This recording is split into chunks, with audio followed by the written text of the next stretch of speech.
is my beautiful co-mistress of ceremony, Sancha Shalmine. Good afternoon, everyone.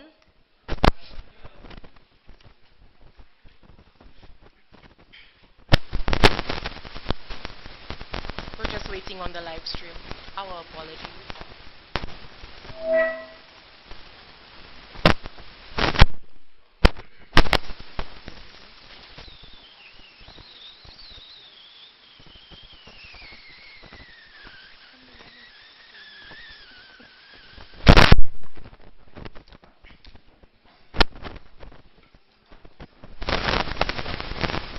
Today, as we celebrate the launch of the Agro-Tourism Park, let's remember that it is through our faith in God that this initiative has come to fruition. Ladies and gentlemen, please stand as I welcome Ms. Bertilia Stanislas to help us give thanks to God for his mercies.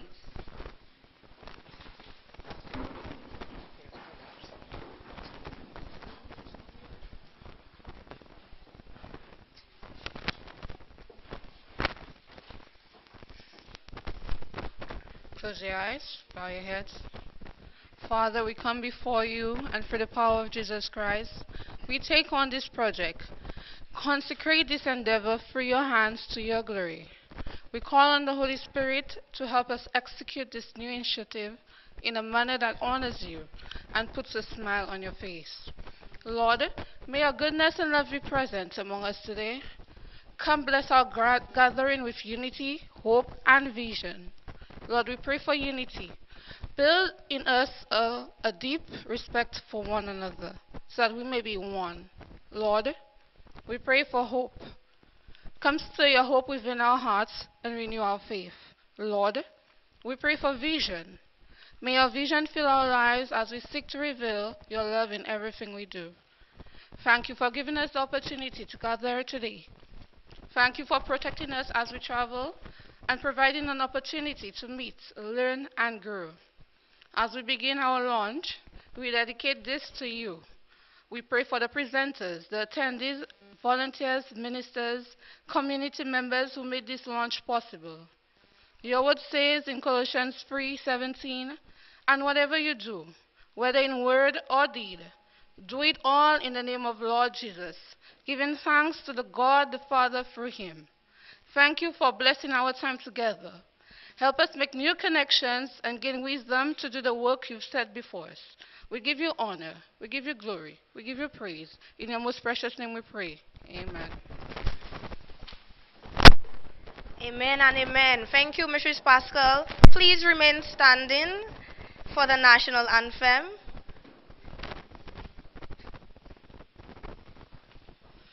We will begin on my count. Please join in singing the national anthem. 2, 3.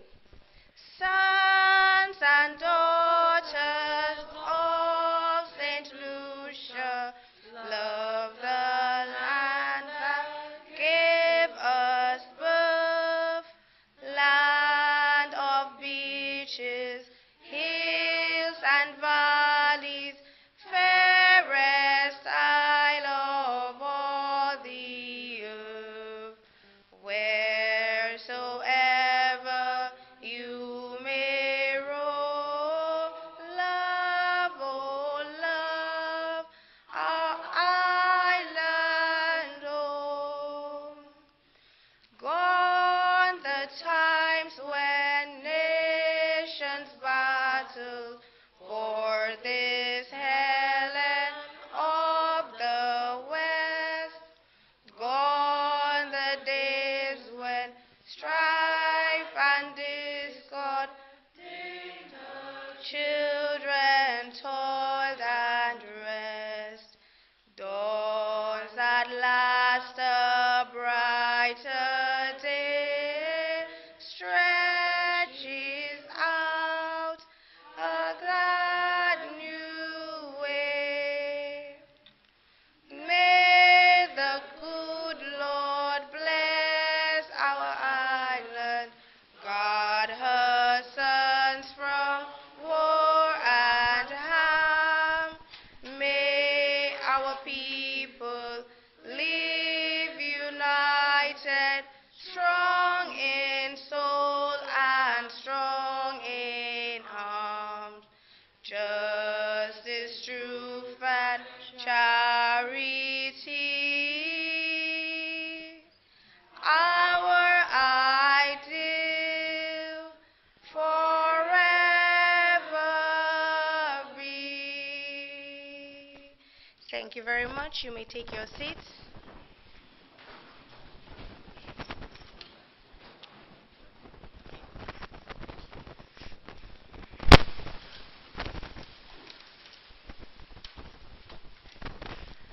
Today marks the official launch of the Jacques Protected Landscape and Agrotourism Park. To officially commence this auspicious occasion, ladies and gentlemen, we would like to acknowledge the presence of Honorable Dr. Ernest Healy, Acting Prime Minister and Minister for Tourism Investment, Creative Industries, Culture and Information. Honorable Emma Hippolyte, District Representative for Soufrière Jacques and Minister for Commerce, Business Development, Manufacturing, Cooperatives and Consumer Affairs. Honorable Alfred Prosper, Minister for Agriculture, Fisheries, Food Security and Rural Development. Senator Norani Aziz, Chief Executive Director and Chief Executive Director of the St. Lucia Hotel and Tourism Association. European States. We have our UN representatives, Ms. Lorraine Nicholas, RCO, Ms. Marcia Sinforian, UNESCO, Mr. Kurt Prosper, UNDP, Mr. Vincent Louis, and Ms. Patricia Bosso, UNICEF, Ms. Aurea King, FAO, Corporate Communications Marketing Manager, Ms. Lovely St. Amy Joseph for the SRDF, Mr. Daniel Lee, Taiwanese Technical Mission,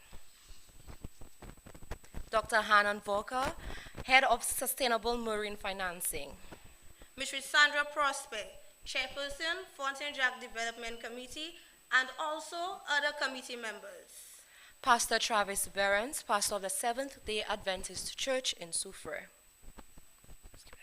Mr. and Mrs.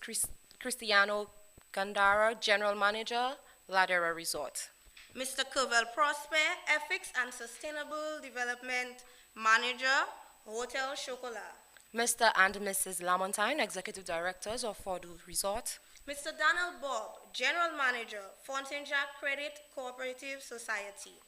Other dignitaries, representatives from government ministries, representatives from other organizations and institutions, invited guests, community members, ladies and gentlemen, welcome.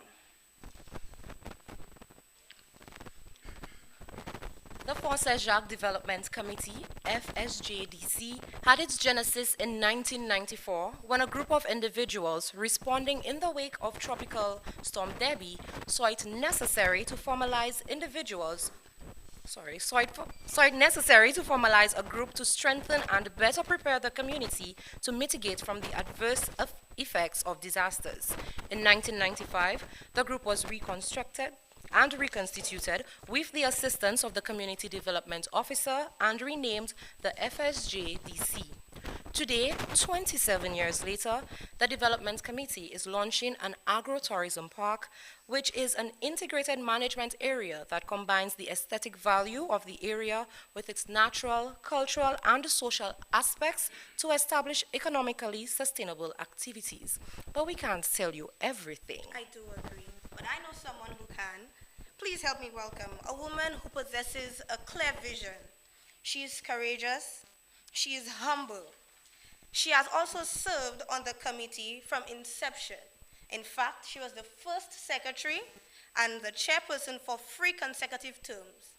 Each term is 3 years. So she's been there for 9 years as the chairperson. And she's also a pillar in the community. She's a servant leader, a community activist. Please help me welcome Mrs. Sandra Prosper, who will deliver the welcome remarks.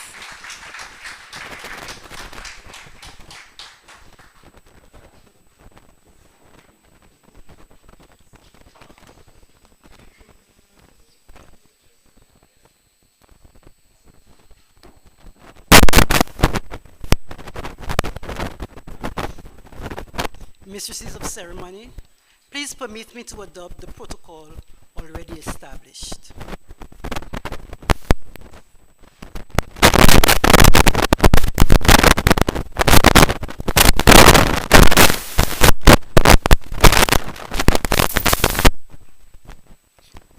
Ladies and gentlemen, today's event emanates from the concerted energies of many individuals, organizations, friends, and well-wishers.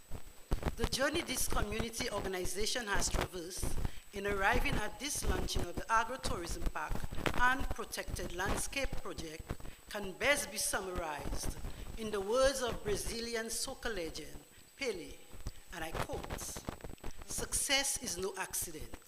It is hard work, perseverance, learning, studying, sacrifices,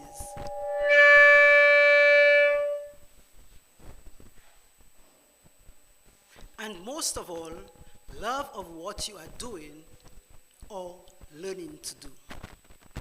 This quotation evidently describes the members of the Jacques Development Committee, their devotion, commitment, and determination to this project's success. We have gone through the emotions of laughing heartily, crying discouragingly, as we watch prospective funders walk away from us through no fault of ours. COVID dealt us a nasty blow, but undauntedly, we persevered and met to strategize to overcome the disappointments that surfaced. 5 years ago, not knowing what to expect, we started our journey, focused on getting our community economically stable, socially acceptable, providing jobs to encourage our young people to remain in the community, and supporting the women who must leave their children at home because there is no food to send them to school. Despite not having fully understood the agritourism park concept, we soldiered on learning along the way. We are grateful to Mr. Giles Romulus from the Global Environment Facilities Small Grants Program, which is implemented by the United Nations Development Program, who took a leap of faith and planted a seed in us by providing us with a planning grant and later a full grant. Along with the assistance of our partners from the IW Eco Project and the Forestry Department, who ensured that the support was provided, we were able to define what we wanted the park to be and how we could pave a road towards its realization. Today, from both the Forestry and Extension Departments of the Ministry of Agriculture, the launching of the ATP signals the realization of a dream that was long in the making. I am very grateful to all organizations and persons who played their part in making this a reality. I want to single out the Global Environmental Facility, who did not just plant a seed, but have ensured that the seed grow into a tree. As they continue to provide support, both financially and the development of the committee's capacity. We are a proud recipient of a strategic grant from the organization. Mr. Romulus, you have been our godfather since we crossed paths. I am grateful to you for this, although sometimes you push us to the max. But we understand it's all part of building our capacity, and we are very appreciative. So, this tree will continue to flourish and bear fruits in abundance. Ladies and gentlemen, 270 miles above sea level, in the Valley of the Parrots, and the home of some of the best vistas in the country, it is my pleasure to welcome everyone to our beautiful community and the formal launch of the Jacques Agritourism Park and Protected Landscape Project. Bask in our fresh air, and at the end of this ceremony, partake in the local delicacies we offer. Thank you.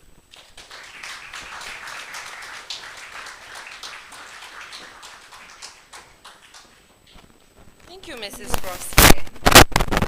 No doubt, this initiative is going to be historic. And we heard you. It takes perseverance and hard work to get to where you want to go. Ladies and gentlemen, I feel like she deserves another round of applause. And now to put the ATP into its proper perspective, please help me welcome Mr. Columbus Philippi, who is going to provide us with a visual overview of the Agritourism Park, where it started, where it's going, and what's left of the journey. Mr. Columbus Philippi is a member of the Jacques Development Committee. Welcome.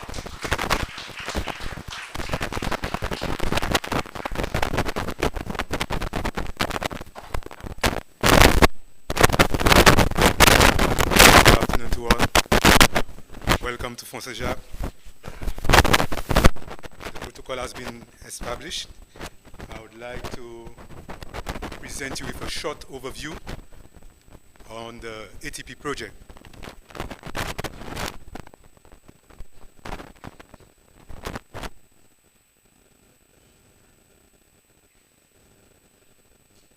It's taking a while to warm up.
Our apologies, technology is not cooperating.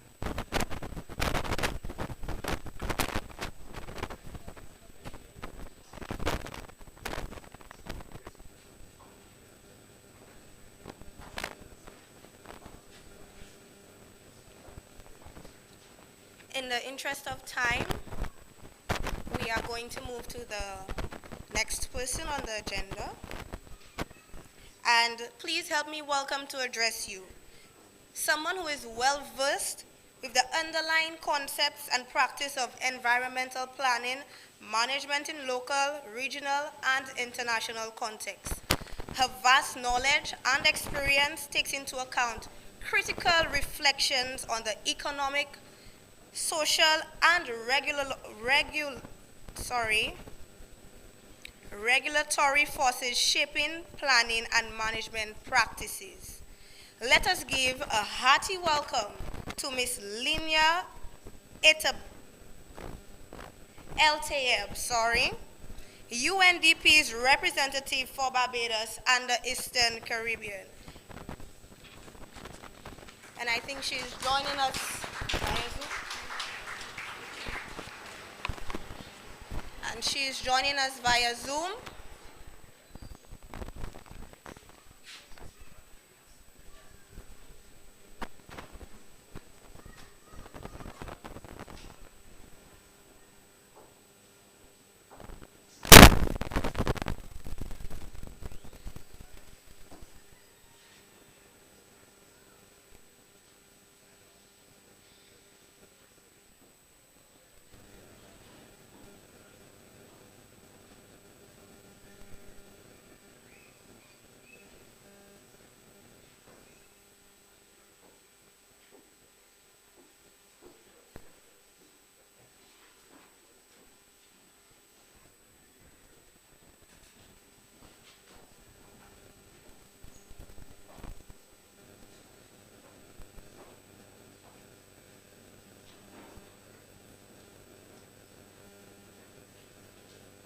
Afternoon. Can you hear me?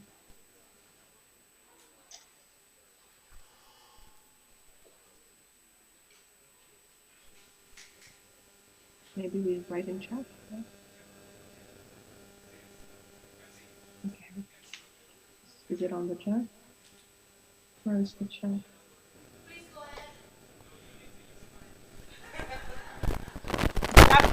Can you hear me now? Can you hear me? Yes, I can hear you. Can I go ahead now? Yes, please. Oh, I'm so pleased and I'm glad you can hear me because I'm extremely happy to be with you today, even if virtually, to launch the Agro-Tourism Park Fond St. Jacques. It's an honor and a pleasure because this is such an important endeavor and such an important pillar that is being founded today through your hard work over more than five years.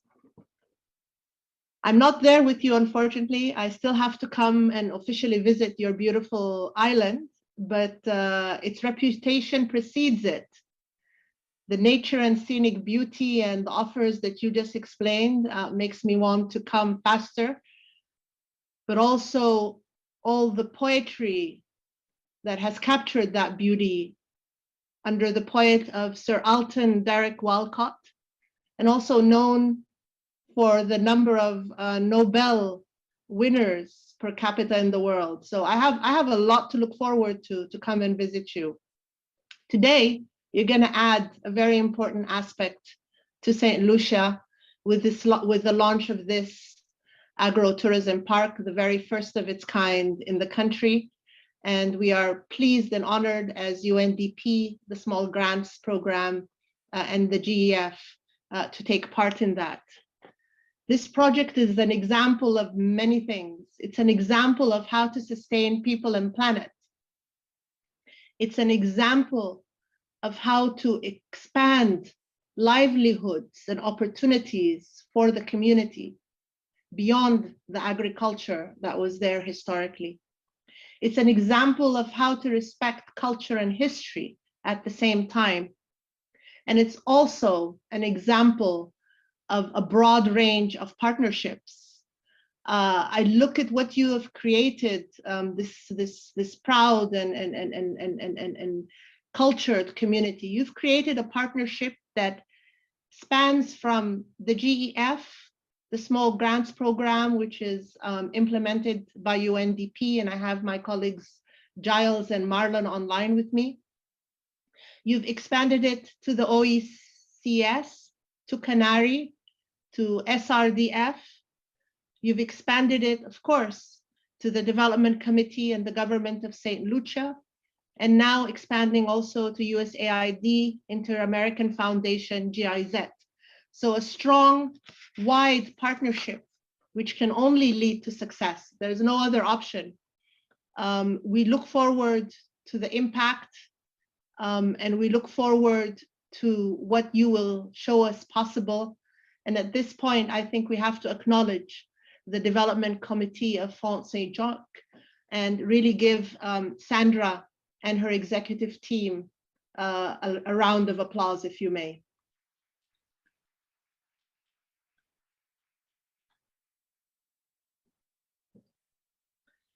I want to also commend the government of St. Lucia for developing this memorandum of understanding, which will be signed today.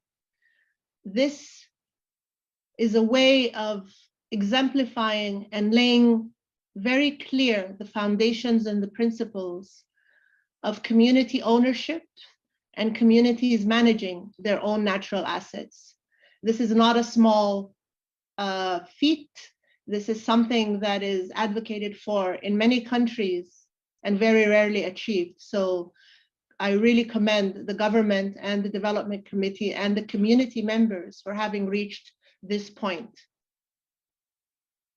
The devolution of authority is a vote of confidence to all of you in the room, a vote of confidence to the community members and the various groups, a vote of confidence that should not be taken lightly, particularly when we know that the work of this particular development committee spans 27 years, and they have shown over time and over successive interventions and programs, how they can be successful.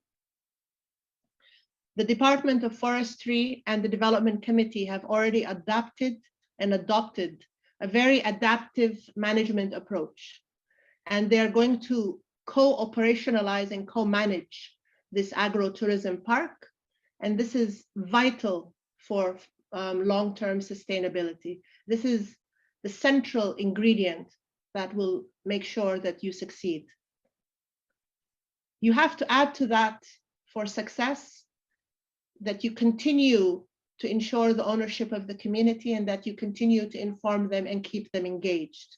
Transparency is the second factor that you have to really take into consideration to ensure that there is communication, but also ownership. Secondly, I would say you're already doing it, but I would stress the need for adaptive and flexible and responsive measures. Today, we live in a world of so much change and flux, crisis upon crisis, and climate change are on the doorstep of every country, but especially so in small island states like yourself. This entails that we have to change our approaches and modalities constantly. We have to measure the risk and adapt to it constantly. And so being flexible is key.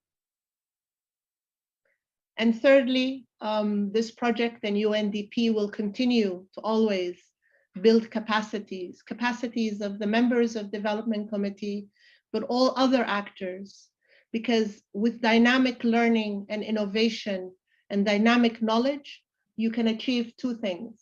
You can achieve this flexible approach and being able to manage risk, but you can also ensure the sustainability of this program and project and initiative and the sustainability of future projects in the future. This for me is central. The two other components that I would like to mention and that are very dear to my heart would be ensuring a marketing and promotions and communication strategy. How to market the park, how to market this beautiful vision that Sandra has just outlined of relaxation, of a new take on tourism, one that incorporates in it both yoga, but also going to a living and active farm, one that opens the doorway and opportunities for more livelihoods. So how do you market it? How do you brand it? How do you make sure that all of those in the region, the sub-region, and broader internationally are aware of what's happening in Font Saint-Jacques and can come and reach it and access it? And central to that is equity. So as you move forward, ensure that there are shared responsibilities and shared benefits, and that the community and the people and the planet are centered to everything. To the people of Font Saint-Jacques, I say congratulations. To the Development Committee, I say chapeau. I take my hat off. This is definitely a vote of confidence in all of you. And from UNDP and the Small Grants Program, I commit and ensure and tell you that we are going to be and continue to be by your side and to continue to support you. Thank you very much, everyone. Thank you.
by the Fonse Jacques Development Committee.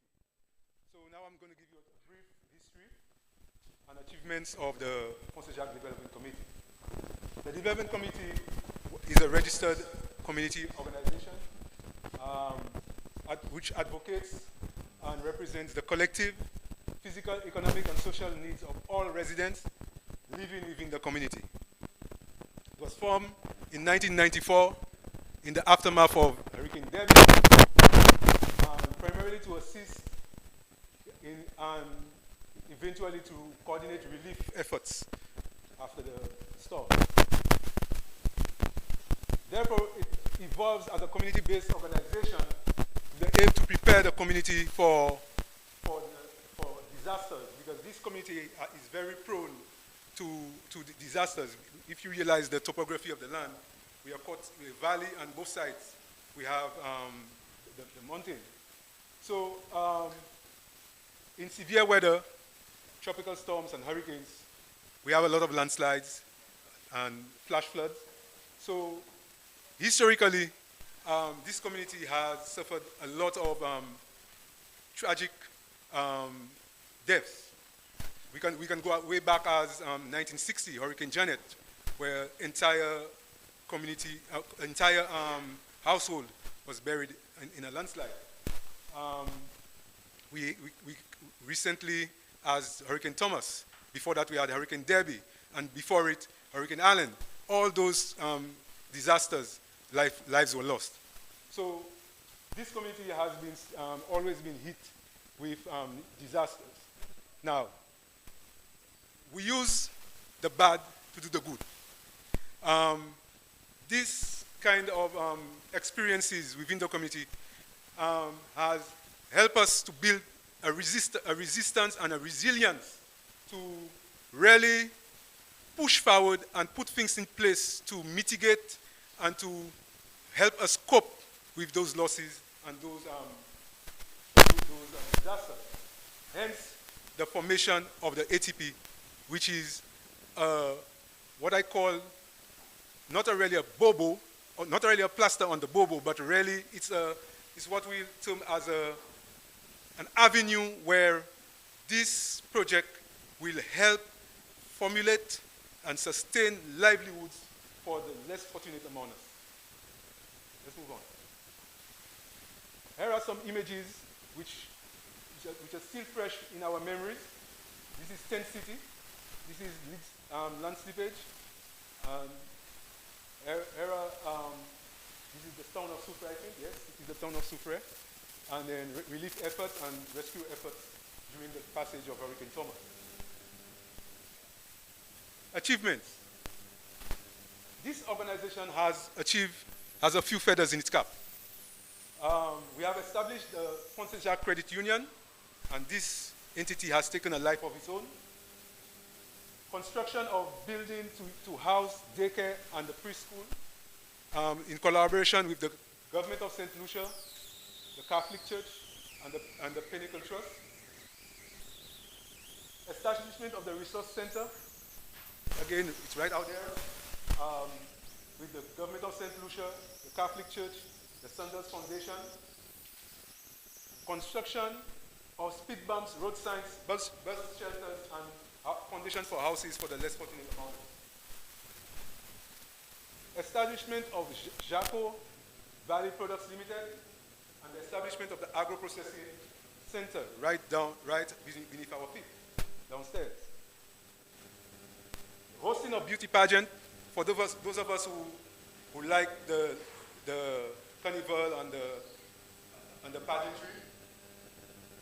We all know that Fonse Jacques have produced one of the best pageant shows, and we have given the island about 3 national queens, and in short space of time. So we are well known for hosting those events.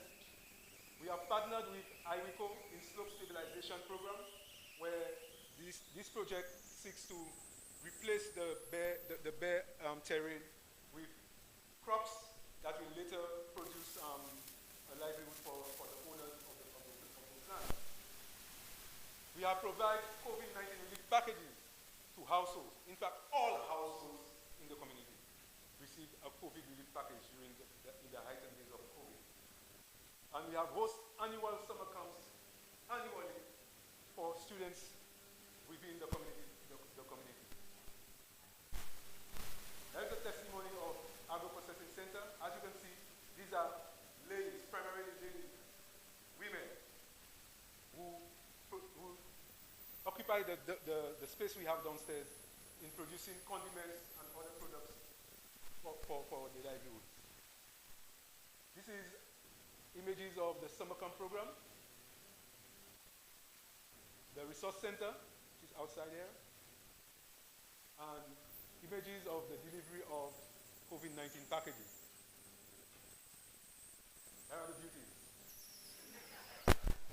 And this sensation, this is a group that was from not too long ago. Young people, you will have a chance to see them in action a little later. Now, the business of the day, the Agro-Tourism Park. The Agro-Tourism Park, or the ATP, is an area where persons can experience a high-quality value chain of events or activities from the soil to the palate. That's just a concise way of putting it. If I have to explain it, we'll spend the rest of the night here. The experience. What's the experience? It shall include, but not limited to, gastronomic adventure, nature hikes, bird watching, camping, forest bathing, waterfall bathing, nature spas, and local nightlife. What it seeks to do? The ATP aims to create sustainable livelihood through management of natural resources to provide an authentic community experience to all. What we have done through the GEF planning grants, we have conducted a demographic assessment, feasibility study, and land use mapping done by Mrs. Charles Summer in 2018. Also, a cost-benefit analysis and management plan done by Mrs. Geraldine Lendor in 2020, and the development of standards and monitoring regimes done by Mr. Sylvester Procel in 2020. So we have done our homework. We also have done some extensive community meetings. If you realize, Mr. Jacques is just not the center part where you have here. The area encompasses from Torai, Wavincler, going all the way up to the rainforest. So we have Wavincler, we have Torai, we have Boaden, we have L'Espérance, we have Mini, we have Tibouk, we have Belvedere, we have Moka. All these are communities within Conseil Jacques that we have to go into these communities and bring the message to them. Because we realize that if this project have to succeed, we need to involve the persons on the ground. All the command man on the ground need to be aware of this project.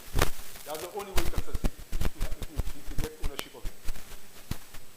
So we also have the proposed MOU with the Ministry of Agriculture. So we hope by the end of the day, the marriage will happen. Training for tour guides and security personnel in social leadership workshop, and we had a customer care service program. We had close collaboration with the forestry department in identifying sites for the camping and the ecologies. We also had site preparation, restoration and upgrading of the trails, and rehabilitation of the access road. Now, these things happen because we hosted what we call the foodmen in the rainforest. The community of Conseil Jacques is well known for its self-help and its foodmen. All what you see around you here has been done on foodmen and self-help. Back in the 70s, the church was built on foodmen and self-help. This parish center where we were here built on foodmen and self-help.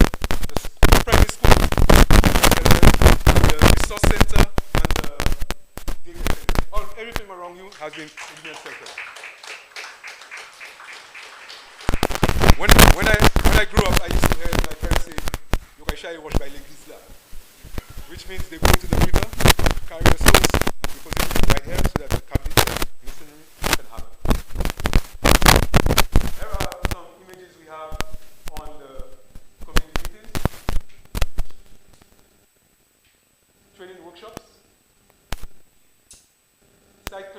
camping and ecologies that's in the rainforest. These are images of the micro-reflector trail, and over there is the summit. For those of you who don't know, the micro-reflector trail was a communication,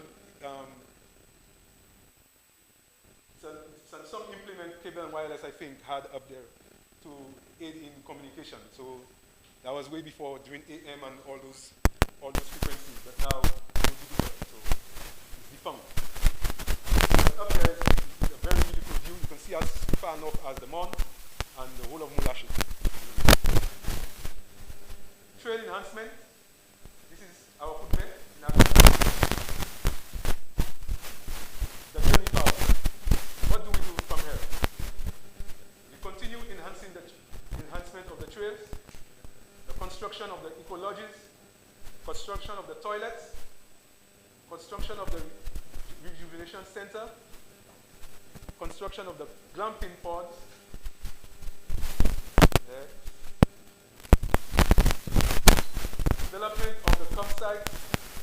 Farmers training is very important that we train the farmers, because the studies did show that we have very poor agriculture practices. So we'll be training the farmers into good agricultural practices and smart farming. Training of small business owners. We have restaurateurs, the bars, the guest houses, and accommodation owners, and shops. And continued community education. As we heard the lady who spoke before me, said it's very important that the community buy into this. And we are aware that we have to go back to the community constantly, keep on educating, keep on giving the information, keep on selling the idea. Because a lot of those who come on board very quickly, those who wait and see, we have a lot of people that they want to see the tangibles first. So we have to keep on going back into the community and reinforce our message. These are some images of what we want to construct up there. We have the compost toilet and showers, the rejuvenation center, some samples of the glamping pods, another option of the glamping pods. Why glamping pods? We figure out, I think it's a marriage of the word glamorous and camping. Yes, it is. So, farm to table tours, community tours. Every community is unique in its own way. So we'll be inviting visitors to visit the various communities, medicinal gardens, waterfalls and natural pools, spring water at the source. We have dozens of spring water all over Jacques, and if you're fortunate enough, you can witness fresh water bubbling directly from the ground. So this is spring water at the source. Breathtaking views. We have some wonderful vistas. For those of you who have been to Dewash, you realize once you get up there, everything is below you. And a wonderful view of the town of Soufrière. Bird watching. We have some elusive birds in the rainforest. And the only way you can get it is to spend the time in the forest, be patient, and luck will strike you. And last but not least, we have the church mural. Right across there, we have a wonderful mural painted by the late Dunstan Sintoma, and it will be part of our attraction. Yes, we have the Black Jesus in there. Benefits of the ATP. Number one, job creation and entrepreneurship. Slope stabilization, improved water quality, improved farming techniques and increased production, improvement in nightlife and cultural activities, sustainable use of natural resources, and community cohesiveness.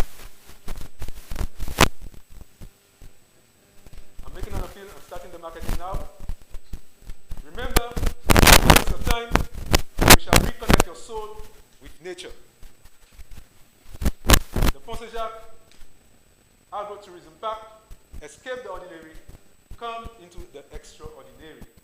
I thank you very much.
Thank you, Mr. Philippi. And our theme, of course, is escape the ordinary and come out into the extraordinary.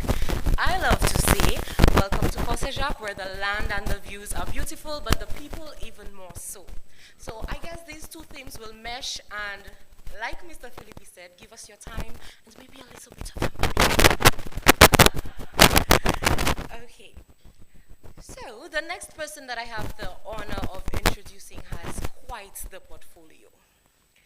This man has a track record in cricket management. He served as the CEO of West Indies Cricket Board. He has a bachelor's degree. He has a master's degree. He has a doctorate. And to add to this extensive list, he has quite the track record in politics as well. Ladies and gentlemen, please help me welcome the Acting Prime Minister and Minister with Responsibility for Tourism, Culture, Investment, Dr. Ernest Hilaire.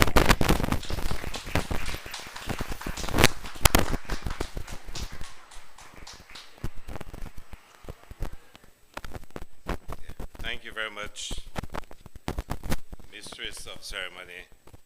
At this time is not a good time to introduce anyone to cricket. Not when West Indies could not make the World T20 World Cup. But thank you very much for your very kind introduction. When I was first invited to be here, I was asked to give a few remarks as the Minister for Tourism. And we have two major events tonight. When we leave here tonight, we will be going on to Shabusha for a public consultation on a proposed hotel which will be built in the area, the Grand Hyatt Hotel.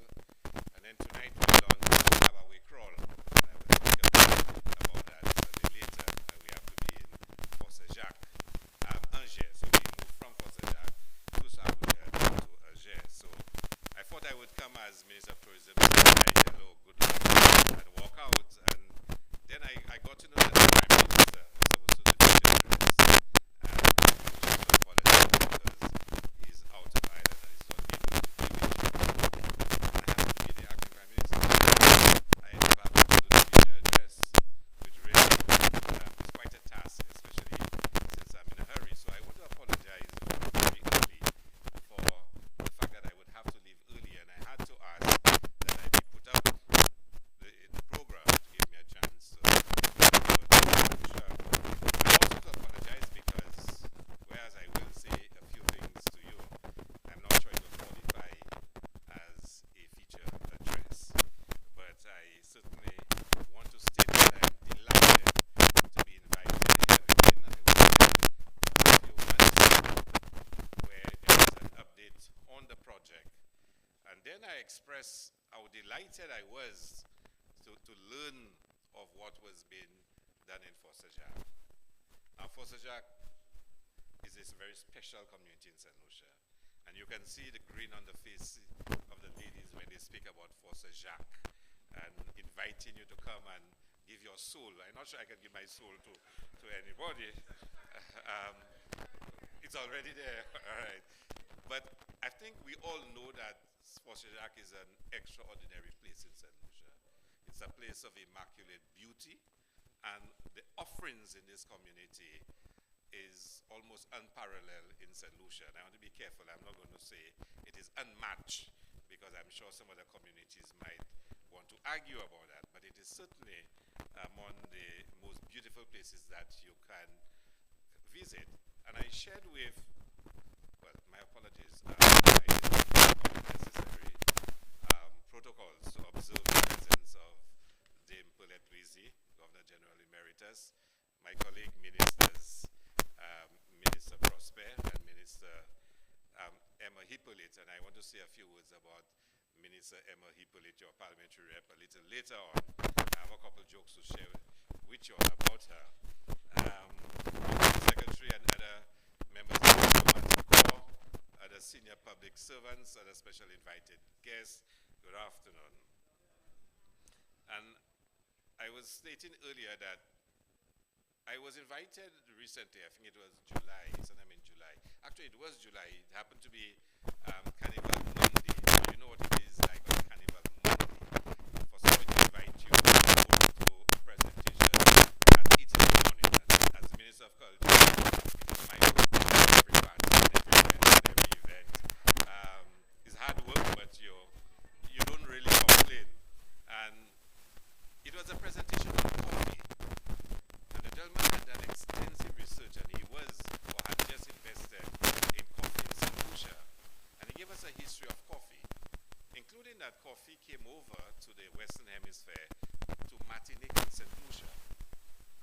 it was in the 17th century, 70% of all coffee in Europe came from St. Lucia and Martinique.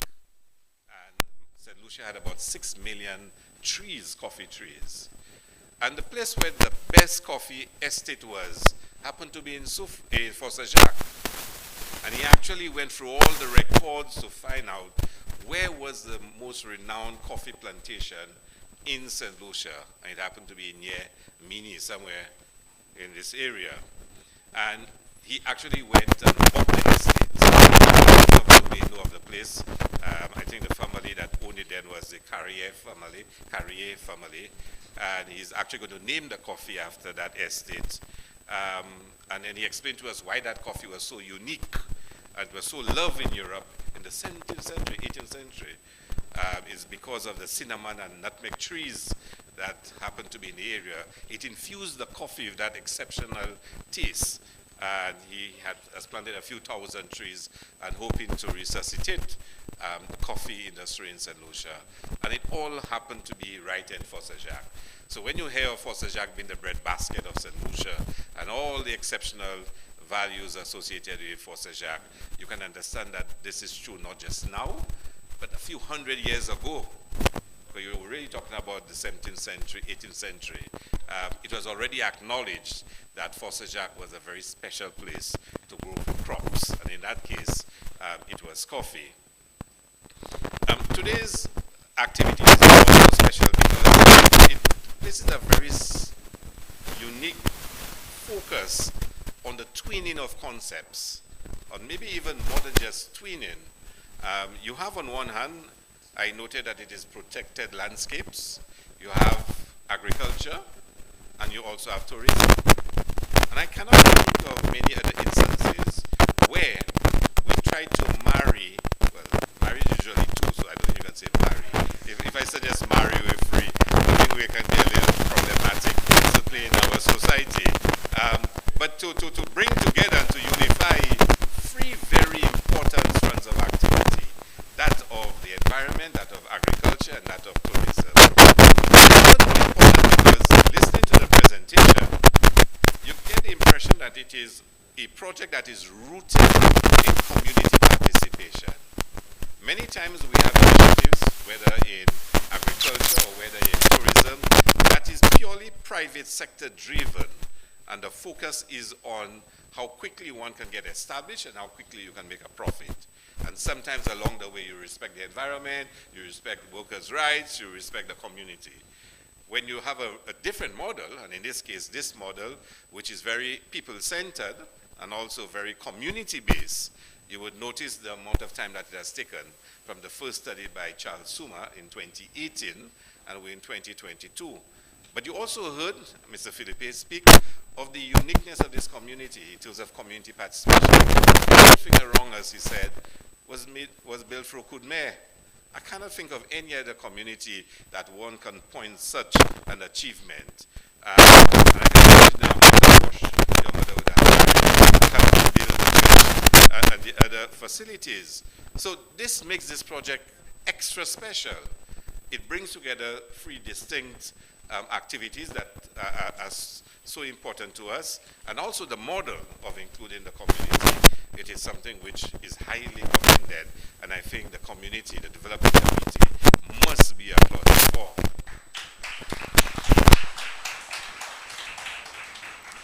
Then you have the role of numerous agencies. GEF, you have international organizations, you have diplomatic friends of ours. The financing actually coming from non-traditional, well, traditional in the sense that it is international funding agencies and partners, but it is not through private financing, which again is really extraordinary. Most instances, people would go to the bank or the credit union to get a loan to actually initiate an economic activity of that nature. And again, I will want to say a few words about an initiative which is coming up. But let me say something to you about the government and what we have done about initiatives like this and on tourism generally, and why what you're doing is so important for the transformation of the tourism industry in St. Lucia. Of course, you would have known in many years past, we've had activities such as the Nature Heritage Tourism Project, and I think Mr. Finister is there. He's a pioneer, a real champion of, that conception of tourism where we place our heritage, our culture, our history as an offering as part of our tourism product. So historically, the St. Lucia Labour Party, when in government, has always promoted a concept of the tourism industry that acknowledges the central role that our culture and our heritage and our history must play in any understanding of tourism. So come July 2021, the COVID pandemic is still on.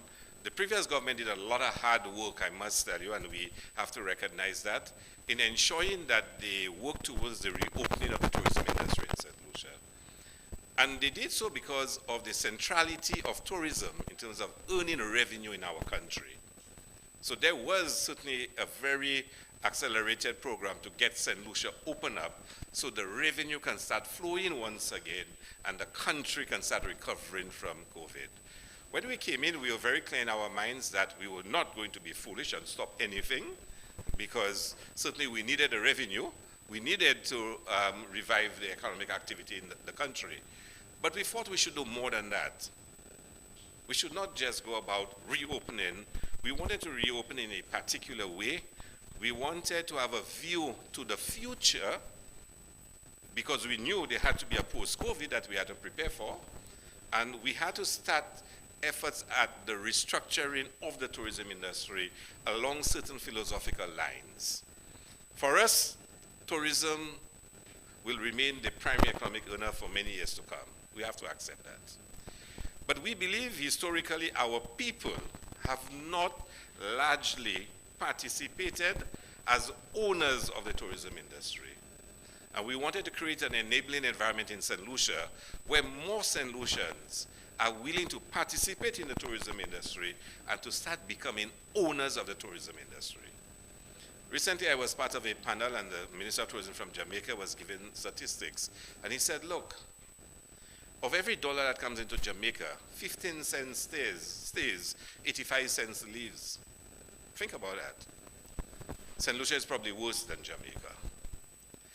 And so from the onset, we wanted to start changing the structure of the tourism industry so St. Lucians can own more of the tourism revenue, that communities can own more of the tourism revenue.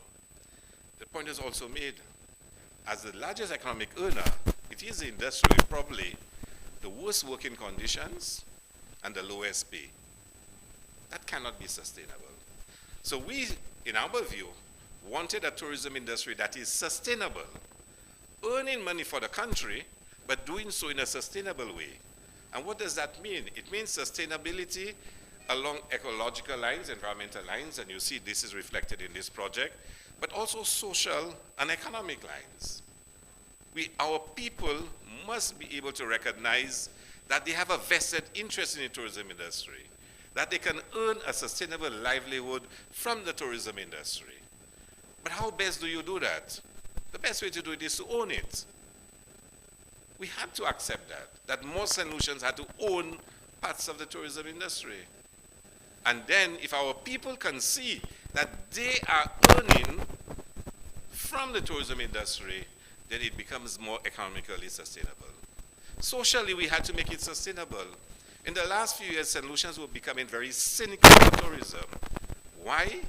Because they are seeing foreign interests come in, buying the best lands near the beaches, building hotels, creating enclaves, all-inclusive resorts. And they believe they were being shut out of what is their natural heritage, that is the beaches. And it is very easy, if you don't see directly you have a vested interest in any activity, and you've been shunned aside, you'll become cynical towards it. So we had to act immediately to say, no, we need to get our people to believe and to understand and create opportunities for them to own parts of the tourism industry. So they can now see that as something that belongs to them. So we started immediately, whilst we were pushing very hard for the reopening, And quite a lot of hard work went in to go out and promote St. Lucia and to sell our new concept of tourism. At the same time, for us to start the restructuring of the industry. One of the major things we did was to look at the tourism legislation that exists in this country. And I can say to you, the tourism legislation in this country was all about hotels. All about hotels. And like a friend of mine says, it's as if tourism was spelled H-O-T-E-L. And we had to change that. So we are at the point now where we're about to table in Parliament a new Tourism Development Act, one which will be totally different. Every sector will be able to benefit from the new act. So the St. Lucian young man who wants to run a boat service, he too can apply for concessions to get his boat used. Presently, that cannot be done. And many other sectors would be able to benefit just like large hotels do benefit. So we are ensuring that there is equality of access to the benefits, not largely focused on one sector, which happens to be largely not even local. Now, I'm the first one encouraging investors to come to the country, so don't interpret that to mean in any way against investment. We actually want investment. When I leave here, the public consultation I'm going to is about foreign investment, a couple $100 million US. But the point is, we want our people, solutions, we want our communities to be able to get the same benefits that the large investor from overseas would have gotten when they invest in our country. And I think that is a real achievement for our country. So the Tourism Development Act will be transformational. In another respect, we're saying gone are the days when somebody gets 100% concession on import duty, on corporate tax, waivers and whatnot. We're saying you're not going to get it blanket anymore. You're not. Everybody will get a base of 40%. But for you to get more, you must commit yourself to certain principles.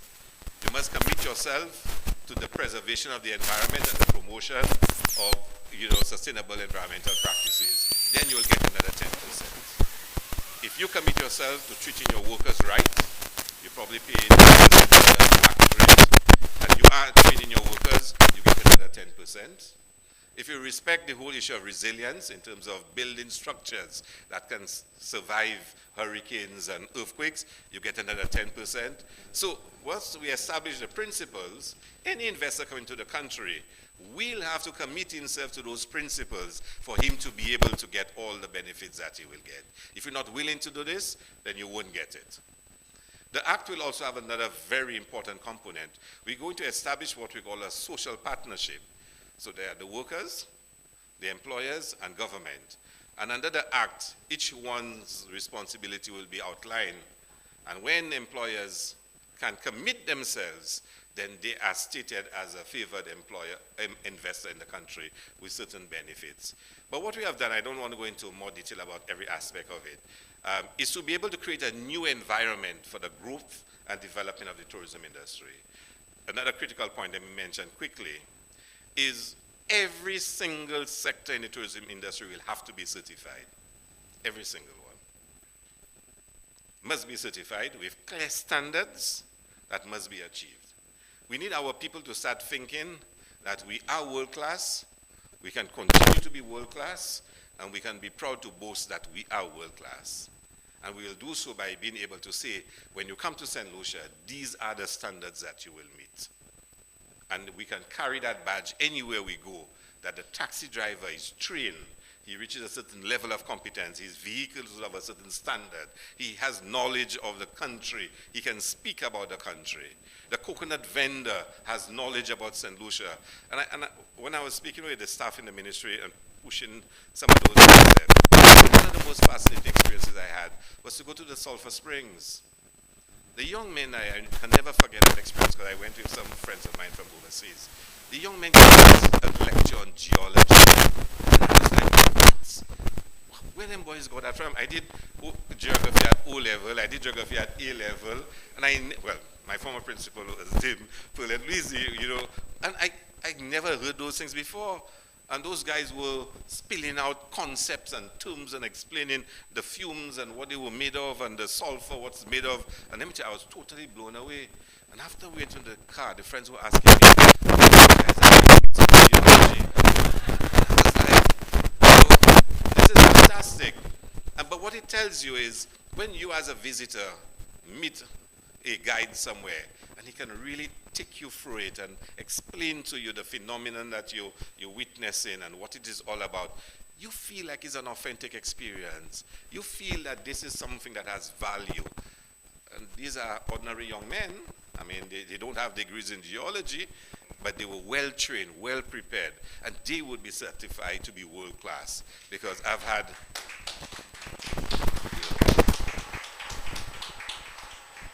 so the Tourism Development Act is a very powerful tool that we'll be introducing. We then decided that when we became it, the last government had spent huge sums of monies on what was supposedly to be called the village tourism program. Now, I don't want to go into history a bit, because as much as we have to sometimes remember the bobo that we had, I think we need to move forward and look at the possibilities that exist before us. We felt the whole approach was wrong. And one of the first things we did was to change the name from village tourism to community tourism, because community suggests a bond, a togetherness, a commonality. It is more St. Lucian concept. How do you say that Fort Jacques as a village tourism project if people in Fort Jacques don't see themselves as a village? But if you see a community, they see themselves as a community. So we had a debate, and we thought we should change it around a bit. And come next week, we will launch the community tourism program. And it is going to be for us a series of presentations. The community tourism program is really about offering to visitors authentic St. Lucian experiences. Authentic St. Lucian experiences.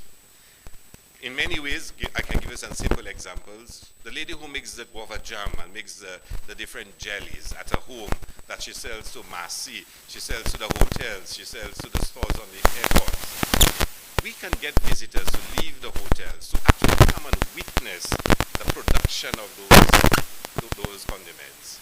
The visitor can actually participate in making them. With today's technology, that visitor can even create their own label and put it on the bottle, take it back to their country and give it to their neighbor as a gift from their vacation. And the technology allows you to do that.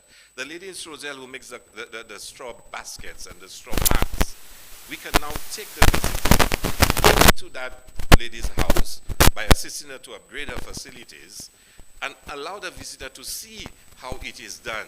So those things they see and want to buy, actually witnessing how it is being made. The lady who makes pepper sauce, we already have in St. experience, and it's a huge success. Between Motel Chocolat and Caco Setlissi, we already have where visitors can come in and witness and actually make their own chocolates. But we can do that across a wide range of agricultural products. We're going to work very hard on creating a CMOS project where visitors can actually see the CMOS, how it is grown, how do you call it, from the sea, how it is dried, how it is prepared, and to actually see the end product of the CMOS, and call it the CMOS experience the same way.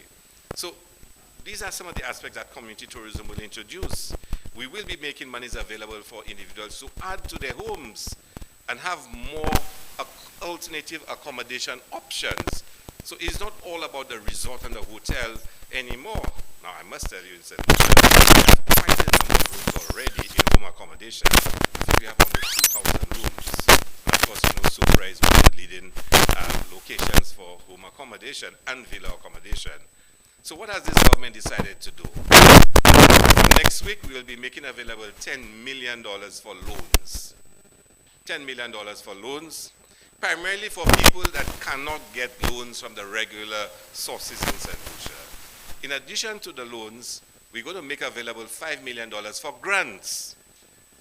So you, somebody who really cannot go to a bank and get any loan, we can say to you, based on your idea, based on where you are located in St. Lucia, and I'll explain why, and based on your own situation, to get a loan at a very low interest. But your requirement will not be all loan. Part of it, we will give it to you as a grant to further enable you. It is really designed for people who don't have access to financing to now be brought in to economic activity. Too many people in the future have a brilliant idea, but they can never make it real because they don't have the financing. So this facility is supposed to cure that problem. In addition to that, the government is also going to make another $8 million available to finance community projects.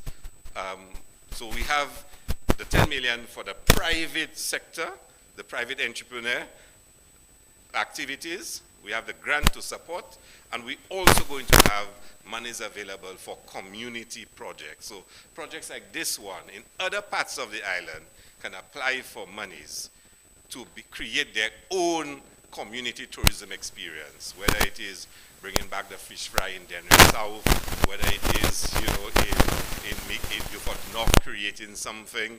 I think Fred said they have enough money, $1 million, so you may not need more. But I told one of the young ladies that they have enough money already, and she said to me, there's nothing like enough money. There's only more money. And so we really, and the government is taking this program very seriously. We're putting a lot of resources into it because we believe we want ordinary St. who have an idea, who want to participate in the tourism industry to be able to get the resources to do it. And this is going to be launched next week, and we will start the process of advertising, educating, sensitizing people. And I can tell you, even before we had started, the first place we had there was a business exposition was in Soufrière. And Sister Emma, Minister Hippolyte invited us, and there were about 40 people from Soufrière who already signed up wanting loans and grants. I must tell you, we also want the benefits to spread all over the island. Now, we had to say to Minister Hippolyte that Soufrière cannot be priority. It's not her knee. Soufrière already have its natural attractions. So we probably want, so I didn't tell you, I did not become her best friend after that, because if there's one person, and I must say to you, Minister Hippolyte, we always tease and we say, Emma Pakajwe, because if there's one person who fights every day, all day, for her constituency, is Minister Hippolyte. And you really must applaud her for that. She's relentless. And the joke I wanted to share with you, you would have heard a lot of noise over the last few days how the government sold the Cash's Port and the Soufrière waterfront for $42 million. Now, this is the period of the age of post-truth, where people create their own truths. The simple truth is that the last government started to negotiate for an investor to improve the port for cruise ships. Why? Because we don't have the financing to continuously upgrade and upgrade. So the last upgrade we did was to get a loan and improve Point Seraphine so larger ships can come. But as soon as we finished, we took so long to do the project, even bigger ships came out. So already what we did is obsolete. But then now SLASPA found themselves in a situation because the last government took a loan for the rehabilitation for the Urandora International Airport, 175 million US. SLASPA cannot borrow any money anywhere. It does not have the capacity to do it. So the last government started negotiating with this company for the upgrade of the ports, the cruise ship operations. It was never completed. It went back and forth and drama. I don't want to give you all the details. And then we came into government.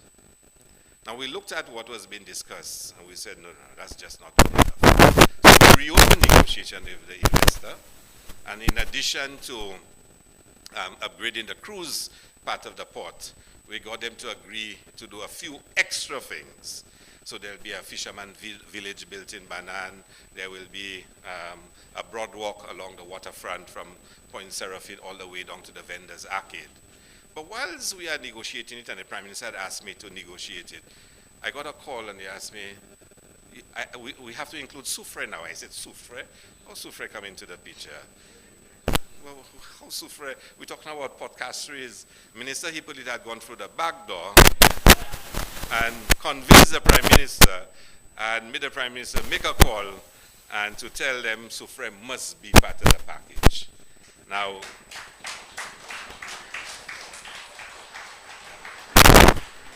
so when I next started the investor and I said to him, yes, I got instructions, we have to include Soufre. He said, yeah, I'd already met with Emma.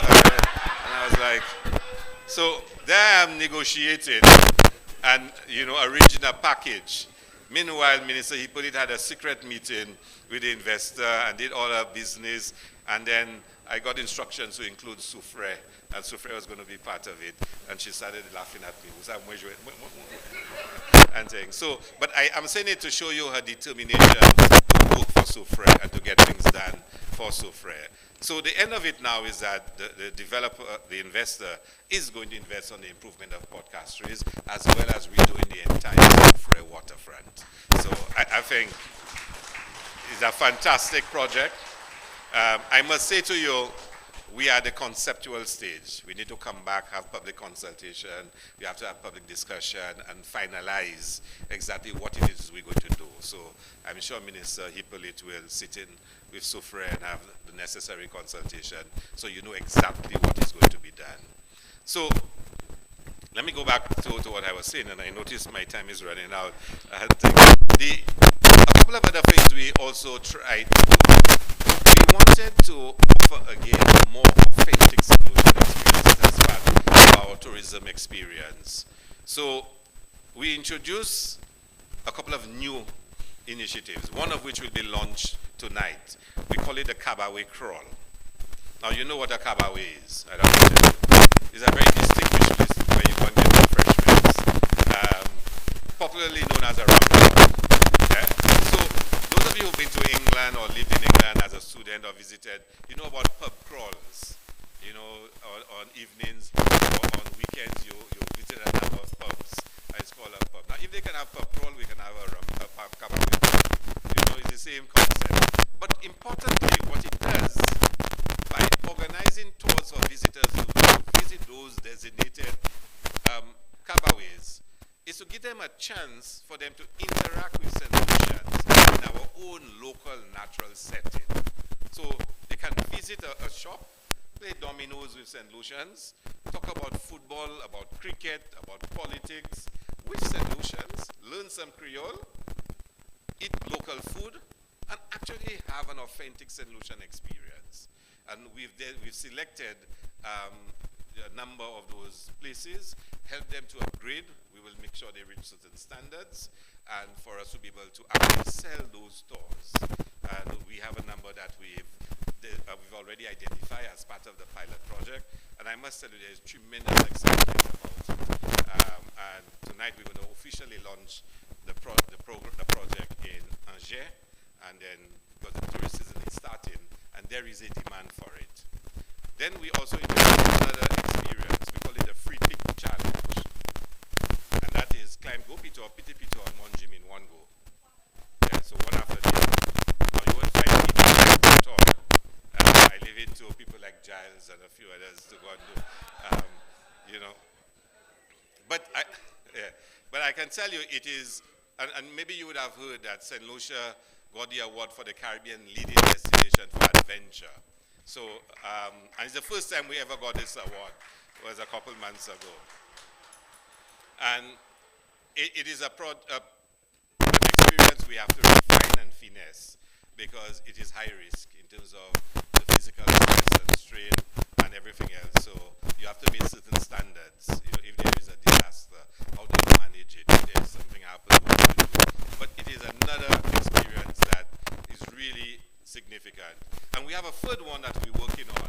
We call it Chasing Waterfalls, that we are going to, with the assistance of the Ministry of Agriculture, identify a number of waterfalls throughout St. Lucia and challenge our visitors to see how many of them you can go and find and actually experience bathing there, whatnot. And again, that is creating some excitement. We've not yet finished because we need a lot. I mean, there's so many waterfalls I never even knew existed in St. Lucia.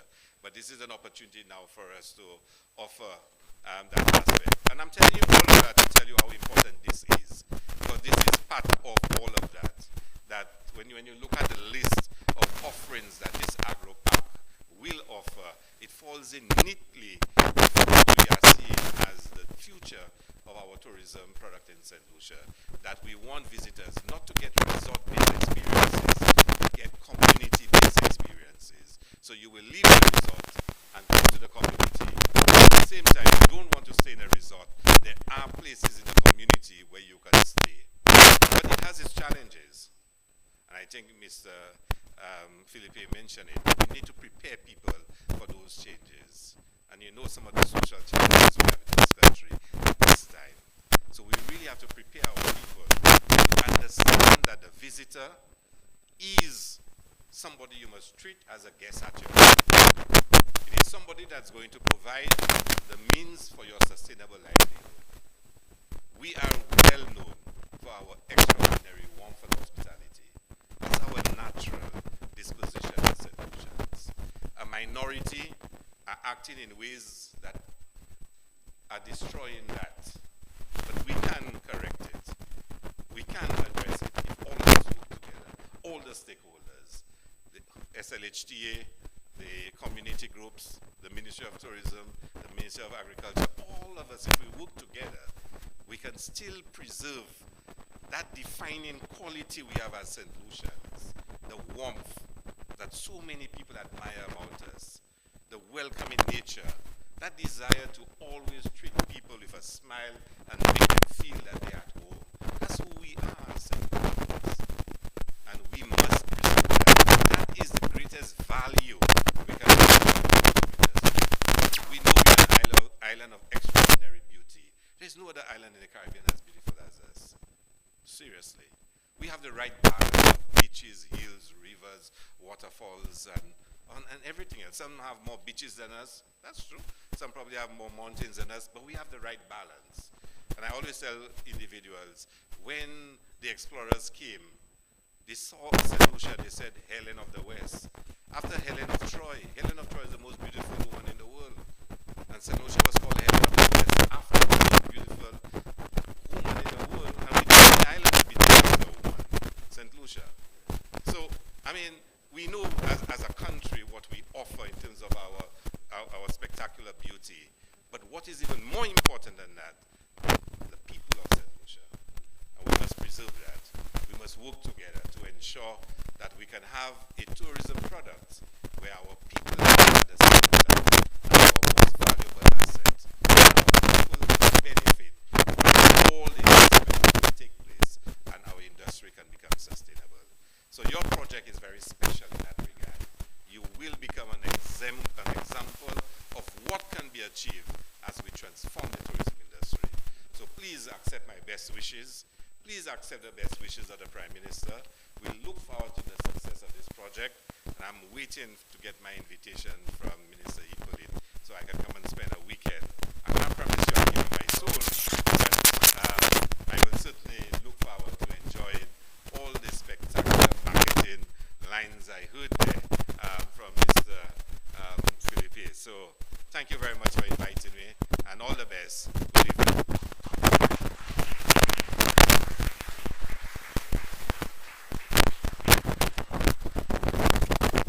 Dr. Hile, I was going to reprimand you for not being prepared to deliver a feature address, but you took care of yourself.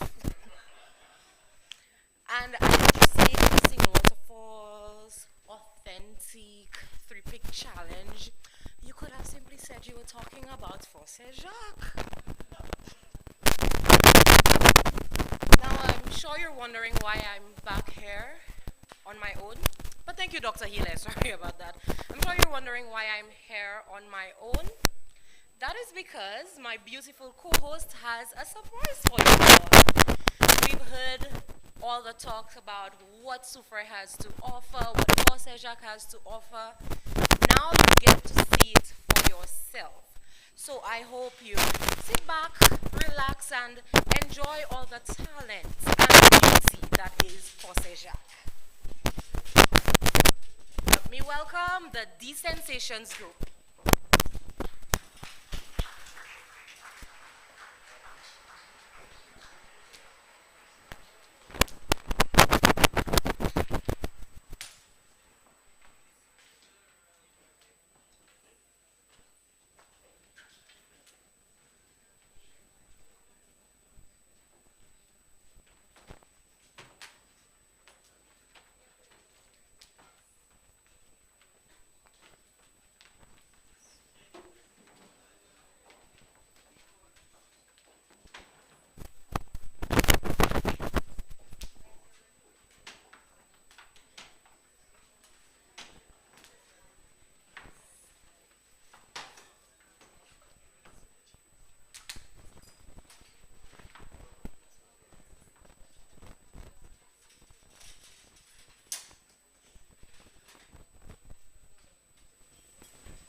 air, and agriculture.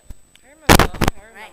Well, I like to think of my Forceja as the agricultural capital. I agree. What do you think about that? Yes? Okay. And I think that our next speaker, whose role is to manage the forest as a science, as a business, and an art, will agree with me. And if he doesn't, We've already made up our minds. ladies and gentlemen, please help us welcome to the podium the Chief Officer, the Chief Forestry Officer, Mr. Alwyn Donnelly. And I'm sure he will tell you that Fort Jacques is indeed the capital of agriculture. A little pressure there, sir.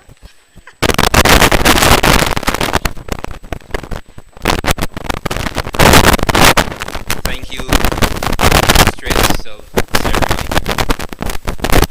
Good afternoon, ladies and gentlemen. Certainly,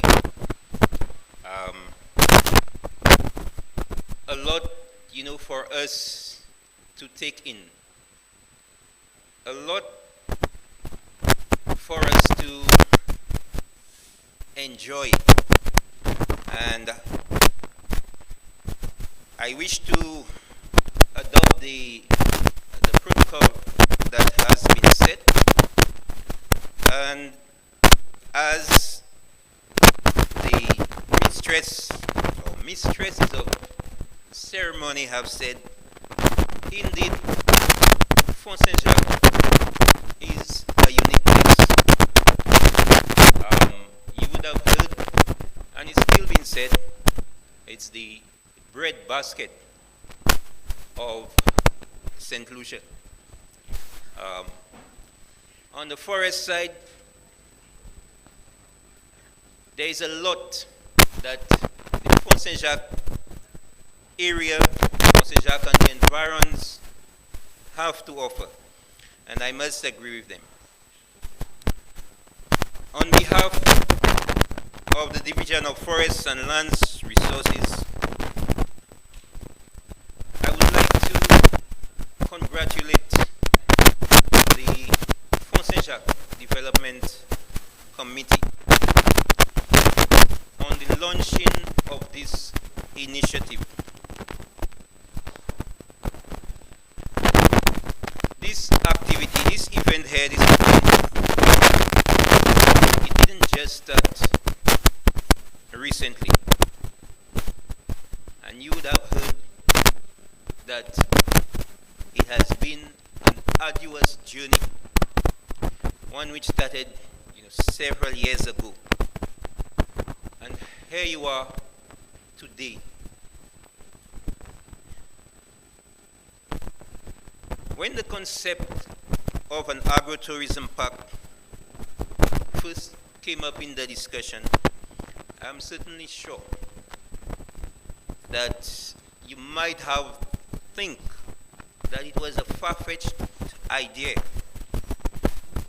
One probably would have only been given lip service,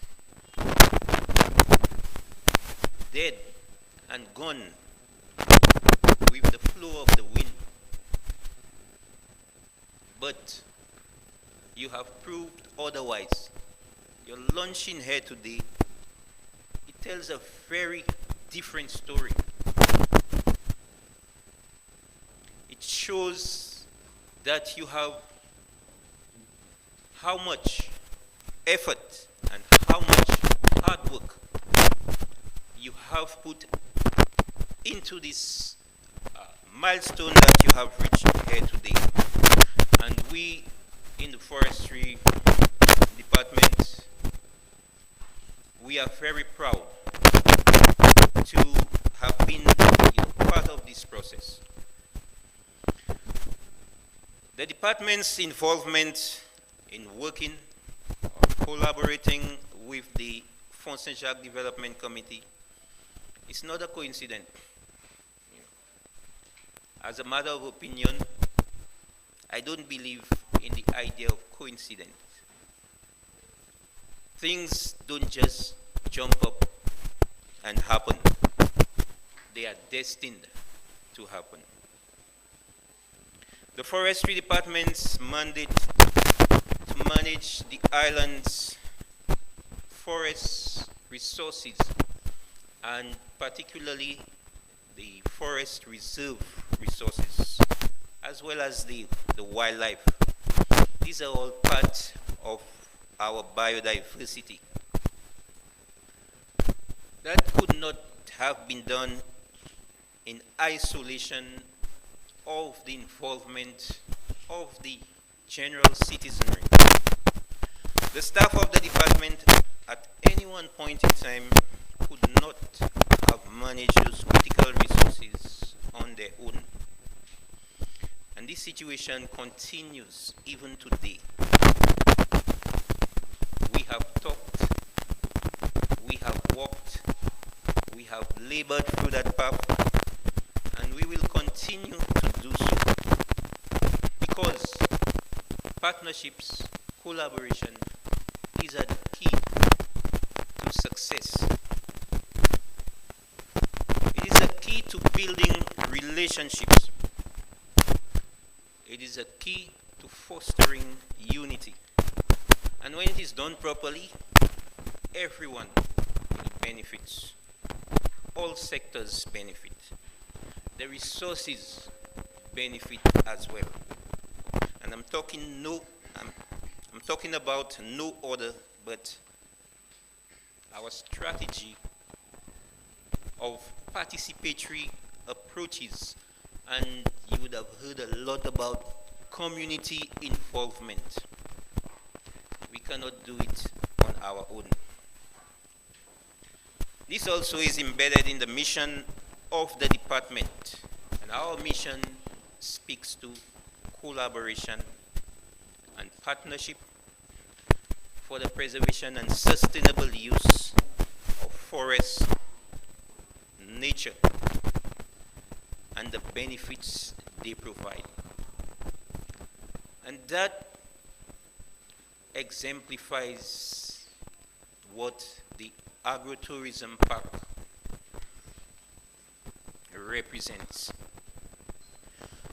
One of the strategies of the department, as we would have, in our 2015-2025 strategic plan, is ensuring sustainable flows of products that both support local economies, and we stress local economies, and also the conservation of biodiversity.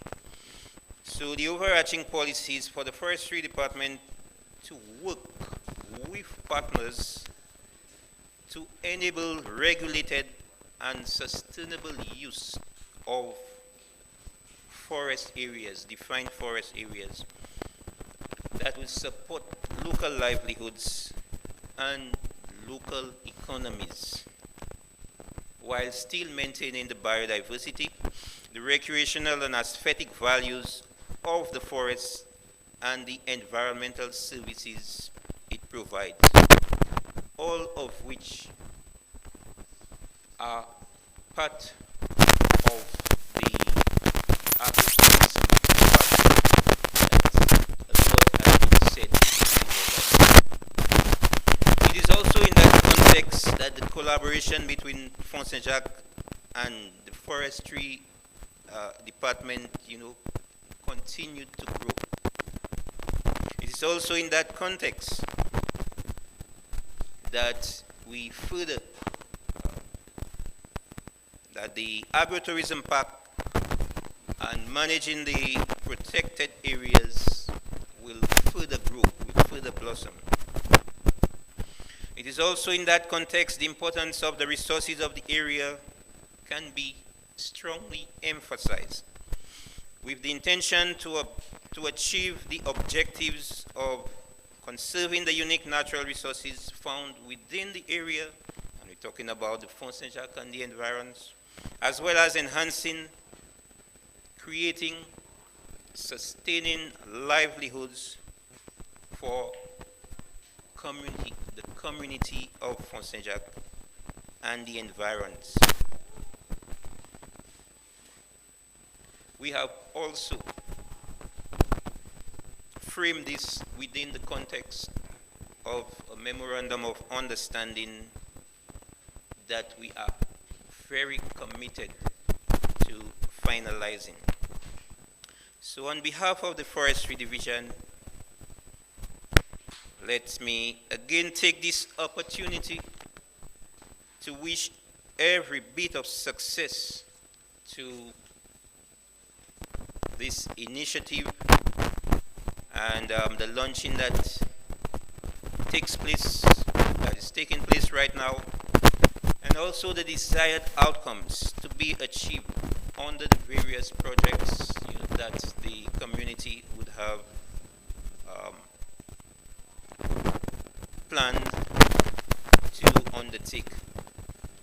Again, we recognize the hard work of all those who made this milestone a reality. And this is just a stepping stone. There is a lot more. We recognize particularly those who were very instrumental in setting a solid foundation for even where the community group stands today. Again, on behalf of the Forestry Department, let me say again to you, congratulations. With this, I want to thank you and to wish you a bon journée créole.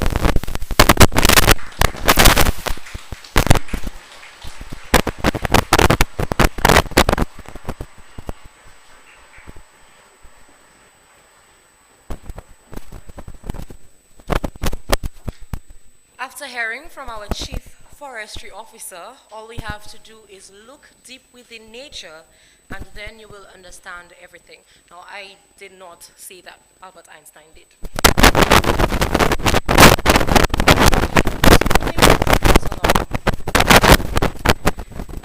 The father of Green Revolution, M.S. Swaminathan, said, "If agriculture goes wrong, nothing else will have a chance to go right." And today we see that the Font-Saint-Jacques Development Committee found a way to form the perfect union between the two driving sectors in St. Lucia, agriculture and tourism. Our next speaker is Maria Powell, the Senior Technical Specialist for Tourism at the OECS Commission, will deliver some brief remarks at this time.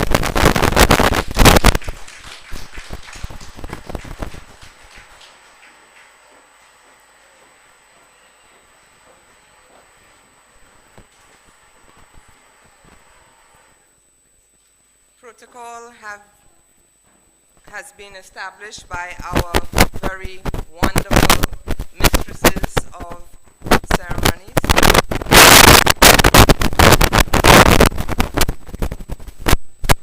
I wish to acknowledge the presence of the ministers, senior government officials, donor and development agencies, community leaders, and the community of Font-Saint-Jacques.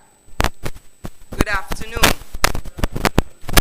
I wish to apologize for the absence of the OECS Director General, Dr. Jacques, who wanted to be here today given his keen interest in this project. Regrettably, he's had a conflict in schedule. But it's my absolute pleasure to be here with you at this milestone activity. Tourism is a significant contributor to the OECS economic development. The OECS vision for sustainable tourism is an industry that is viable, internationally competitive, and resilient. We want to do that through collaboration and synergies, and we want to aim to improve the quality of the life of the people of the OECS region. With all of its natural, historical, and cultural assets, the OECS is poised to diversify its tourism product and markets for a more varied tourism offering. Several OECS member states have identified community-based tourism as an important priority market. To this end, advances have been made on the enhanced tourism competitiveness initiatives of the OECS under the EU 11th EDF Regional Integration through Growth, Harmonization, and Technology Program. We just call it RIGHT. The objective of the tourism component of the RIGHT project is to diversify and enhance the tourism product across the OECS member states to boost competitiveness, build resilience, attracting a more discerning traveler towards the development of a more sustainable and inclusive tourism industry in keeping with the OECS tourism mandate. In 2021, a call for proposals went out for community-based tourism projects in OECS member states to assist in diversifying the tourism product offering through a range of support, including technical assistance, training, infrastructural works, and other relevant support to eligible registered community-based entities. Each proposal was expected to show the impact of the project, the benefit to the community, as well as to demonstrate how the visitor experience would be enhanced and how the tourism product would be diversified. Critical is the organization's ability to implement the project, the commitment of counterpart funding contribution, and the sustainability of the project. A significant number of proposals were received from across the OECS countries, and the evaluation committee had the challenging task of selecting only 4 proposals most suitable to be supported. The Jacques Agro-Tourism Park in St. Lucia qualified as one of the 4, with the other 3 located in Grenada, St. Kitts and Nevis, and St. Vincent and the Grenadines. And since then, we've been on this journey with Mrs. Sandra Prosper Pascal and the team from the Jacques Development Committee. The OECS Commission, with the funding support from the 11th EDF RIGHT program, has committed to the construction of the Agro-Tourism Park Rejuvenation Center, 3 campsites and toilet and bath facilities, and 2 glamping pods. The drawings have been completed and the procurement process is underway for a first quarter 2023 start. Through the program, we will also be providing equipment for the mass use and the camping equipment. On the technical side, the OECS program will support capacity building and key marketing deliverables. We have narrowed down the priority training needs to tour guide training, mass use training, and wellness and management training.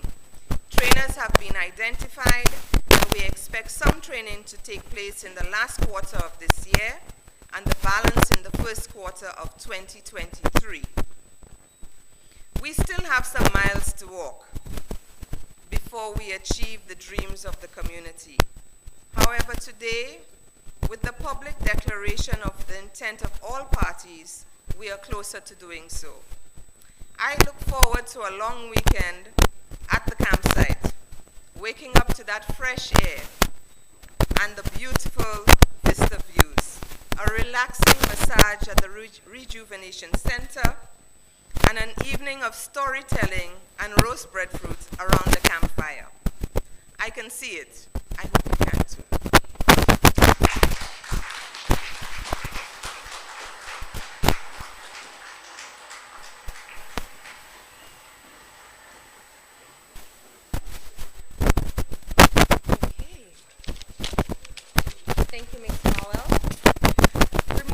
right along with our program. And our next speaker, Mr. Didier Trebek of the he is the UN Resident Coordinator for Barbados and the Eastern Caribbean. Mr. Trebek will be addressing us on the occasion of UN Day. Fun fact, our initiative is a project under the UN. So, Okay, so that might take a minute, so we will go to our next speaker. Our technical personnel say they can have it done in less than minutes.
We celebrate this year the UN Charter's 77th anniversary, at a time when countries all over the world are facing a triple crisis of food, energy and finance, while still battling climate change and the residual effects of the COVID-19 pandemics.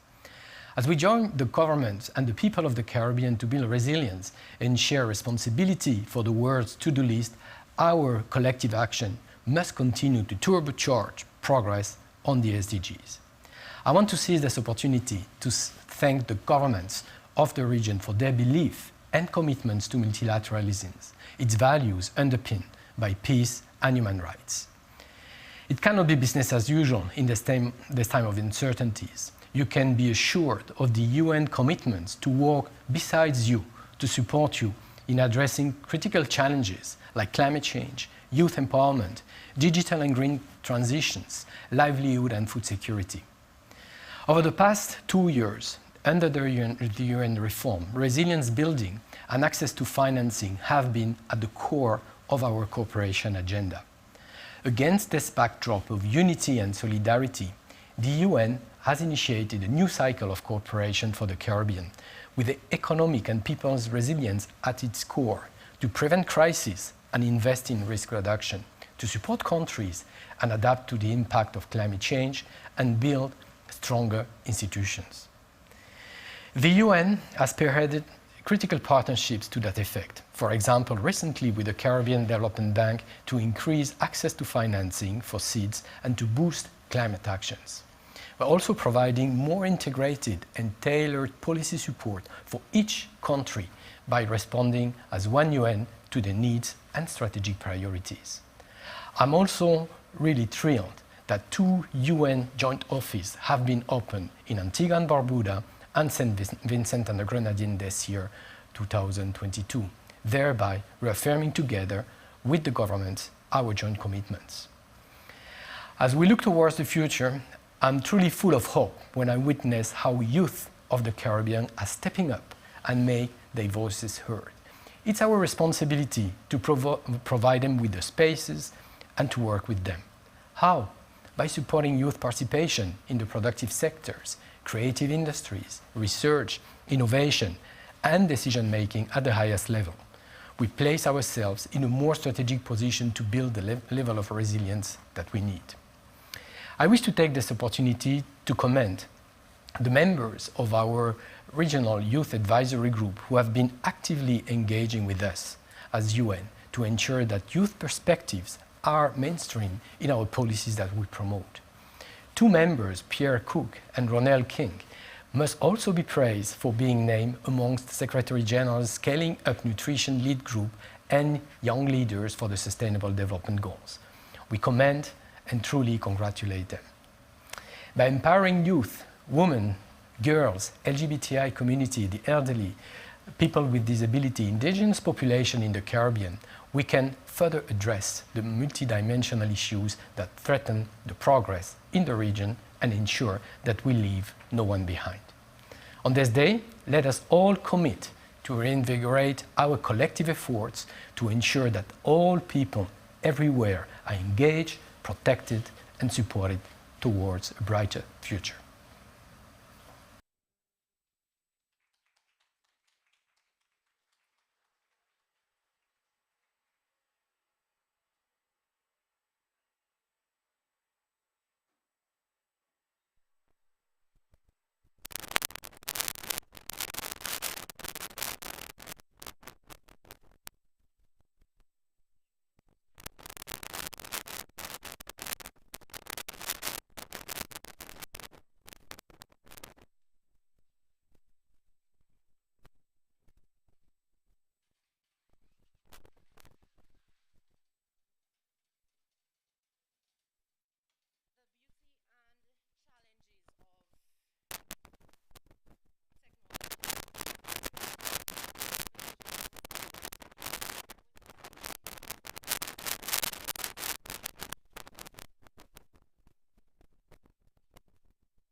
Is an organization that is tasked with the holistic development of FOSEJAC.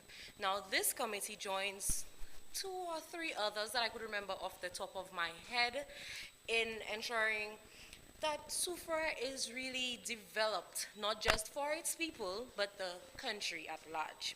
Our next speaker is a director on the board of one such organization, that is the SUFRA Regional Development Foundation. Our next speaker, Ms. Nancy Nicholas, will give us a few remarks, and I'm hoping brief because I could see your faces and I know you want the refreshment in the back of the room. So we will move speedily with the program. Ms. Nicholas.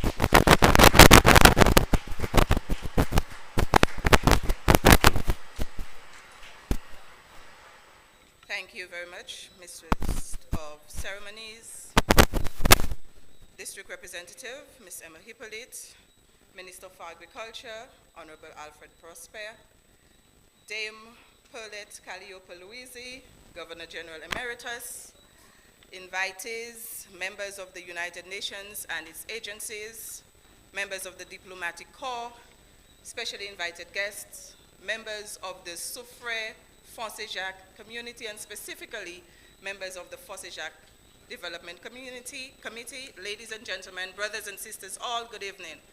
I am tasked with the responsibility to deliver some brief remarks on behalf of the chairman of the Soufre Foundation, Mr. Ernest Auger, who is unable to be here with us. And so I shall read his remarks.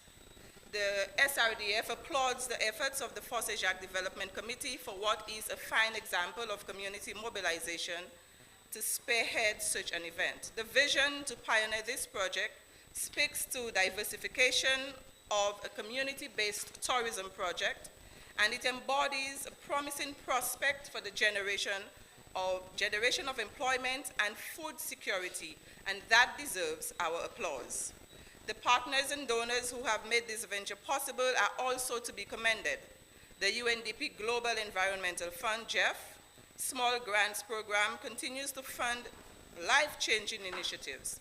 The Organization of the Eastern Caribbean States, OECS, the Caribbean Natural Resources Institute, the Ministry of Agriculture, Forests, and Lands Department are all partnering on this program because of the value that is quite evident.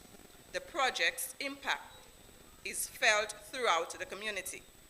At the SRDF, we could not be more pleased to align ourselves with the Fosse Jacques Protected Landscape and Agritourism Park. We have committed to providing logistical support and training to make an injection of financial support to the Fosse Jacques Development Committee towards the project. We are elated to see transformational development that this protected landscape and agritourism park brings to the community. The benefits are far-reaching and lead to the empowerment of residents to get a larger piece of the tourism largesse. But also, it affords the opportunity to participate actively in community building. So, while this project will seek to transform holistically the Fosse Jacques community, we are looking at the possibility and the hope that this project will also transform our environment by improving water quality in lower watershed areas, by stabilizing slopes, by upgrading trails that lead to waterfalls, as well as improving natural pools, nightlife, and cultural activities. Ladies and gentlemen, the Soufre Regional Development Foundation stands proudly with the people of Fosse Jacques, and we laud vociferously the efforts of the community to bring this transformation activity that is much needed at this time. Once again, congratulations, thank you, and congratulations.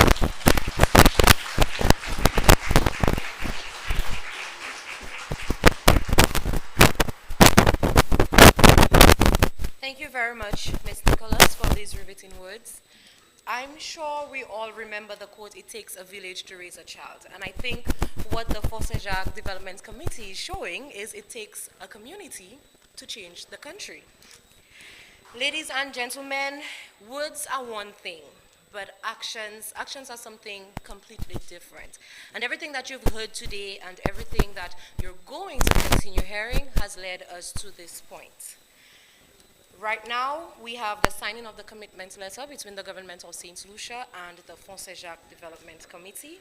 And at this point, I would like to welcome the Minister with responsibility for agriculture and the chairperson of the Fosse Jacques Development Committee to come up to sign the letter. Agreement, sorry, my apologies. Agreement.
my breath when signing documents. I have this irrational fear that I'm missing out on the fine prints and they'll jump out at me. But thank God that didn't happen. Ladies and gentlemen, I think we can have a little bit on this.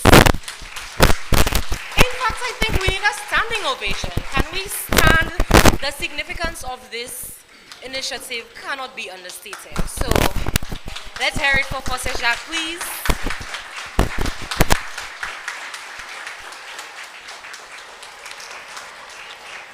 Thank you very much. I've always wanted to say, you may take your seat. Okay, so in the coming days, I believe an MOU will be signed between the government of St. Lucia through the Department of Agriculture and the Fosse Jacques Development Committee, and that is something I think we all will be looking forward to. At this point, we have another break. I know you enjoyed the first, I think, no? Okay.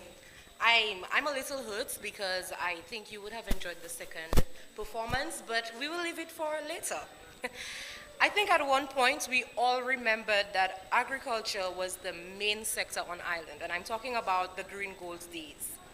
Our next speaker has demonstrated a love for agriculture, and I think every other week I hear him on the news speaking about food security, the banana sector, and a myriad of other agriculture-related issues. So please help me welcome the Minister with Responsibility for Agriculture, Mr. Alfred Jacques. Thank you very much.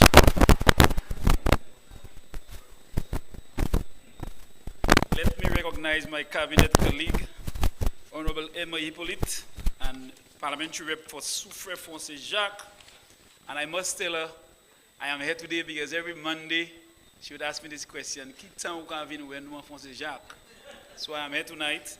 Let me also recognize Dame Paulette Louisi Emeritus, Giles Nicholas, my staff of the ministry, my PS, other invited guests, UNDP staff, Mr. Daniel from the Taiwanese mission, my chief forestry officer.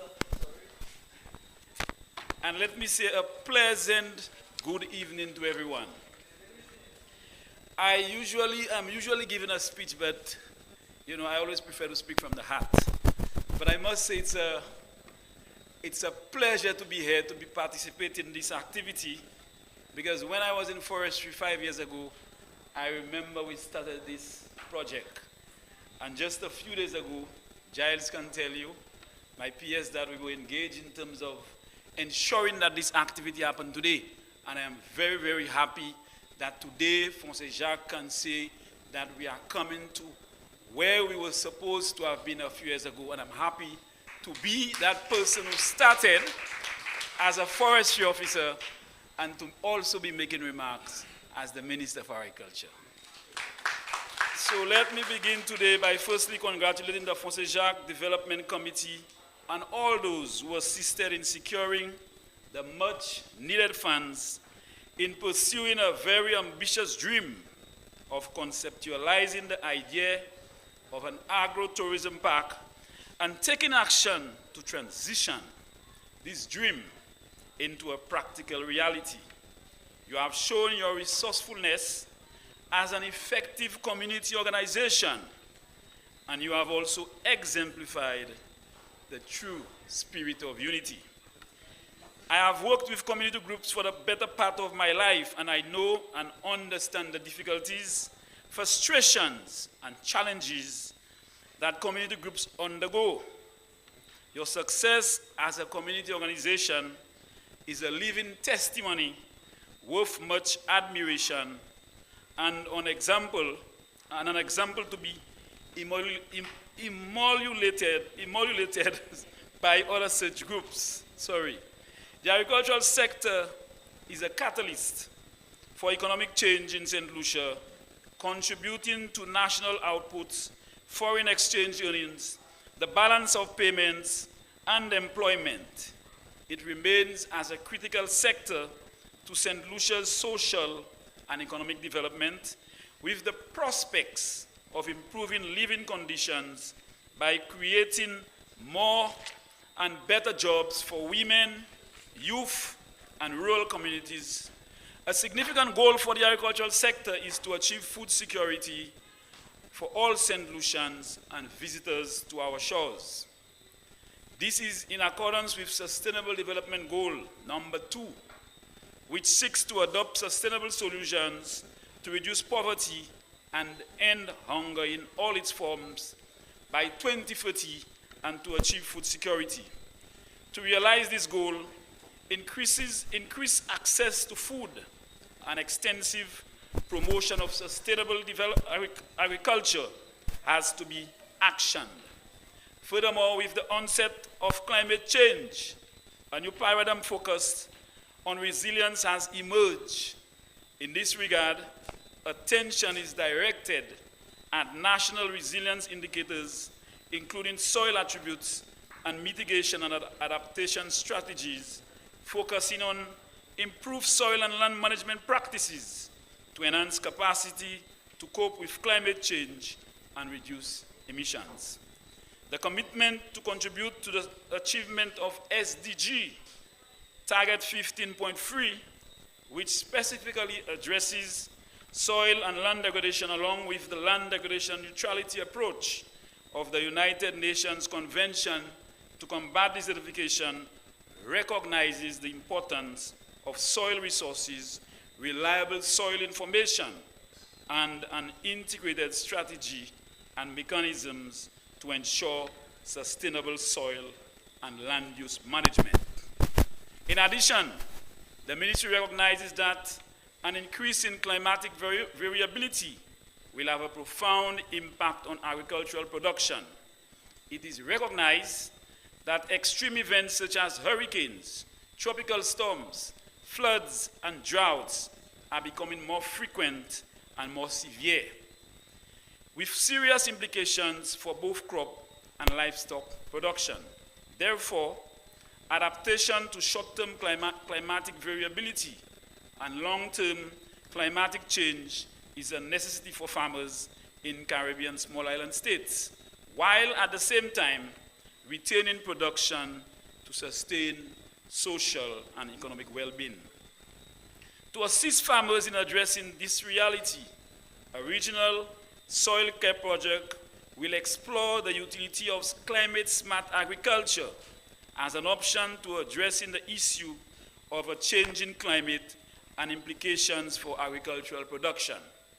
This will be done through supporting a number of demonstration model climate-smart agriculture farms as a means of strengthening small farmers' ability to sustainably increase agricultural productivity. The rippling effects of such initiatives will benefit the farmers within Jacques and the environments. To reduce the high levels of deforestation and avoid the land from becoming degraded, the Division of Forest and Land Resources Development has had a long history of proactively implementing practical programs to conserve and protect the island's forests, including restoring forests to areas where deforestation has occurred. In addition, the division has engaged and collaborated with community groups in its restoration efforts and to manage and safeguard the island's critical forests and biodiversity resources, as it's also enshrined in its 2015-2025 strategic plan. This program area is further supported by the IW Eco Project to protect and safeguard the Soufrière watershed. The division has worked with and continues to do so with the Jacques Development Committee and other community groups and NGOs to achieve this goal. In conclusion, I want to reiterate the ministry's commitment to continue working closely with the Jacques Development Committee.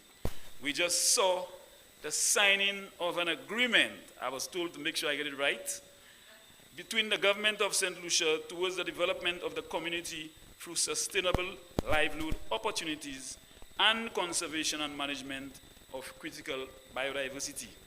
I take the opportunity to wish the Jacques Development Committee and its members every success in its venture and pledge the support of the Ministry of Agriculture.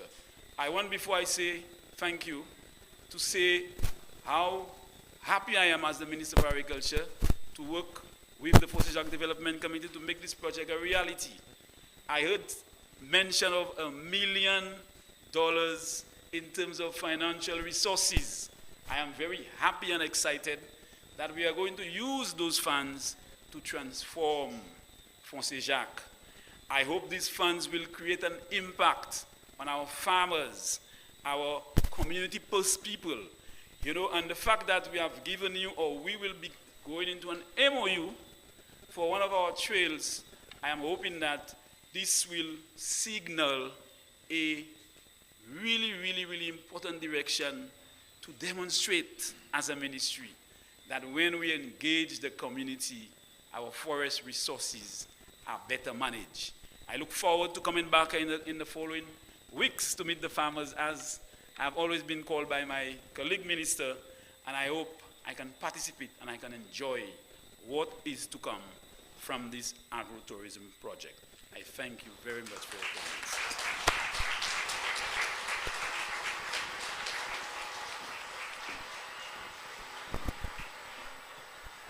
Thank you very much, Honorable Alfred Prosper. I'm loving the commitments that I'm hearing.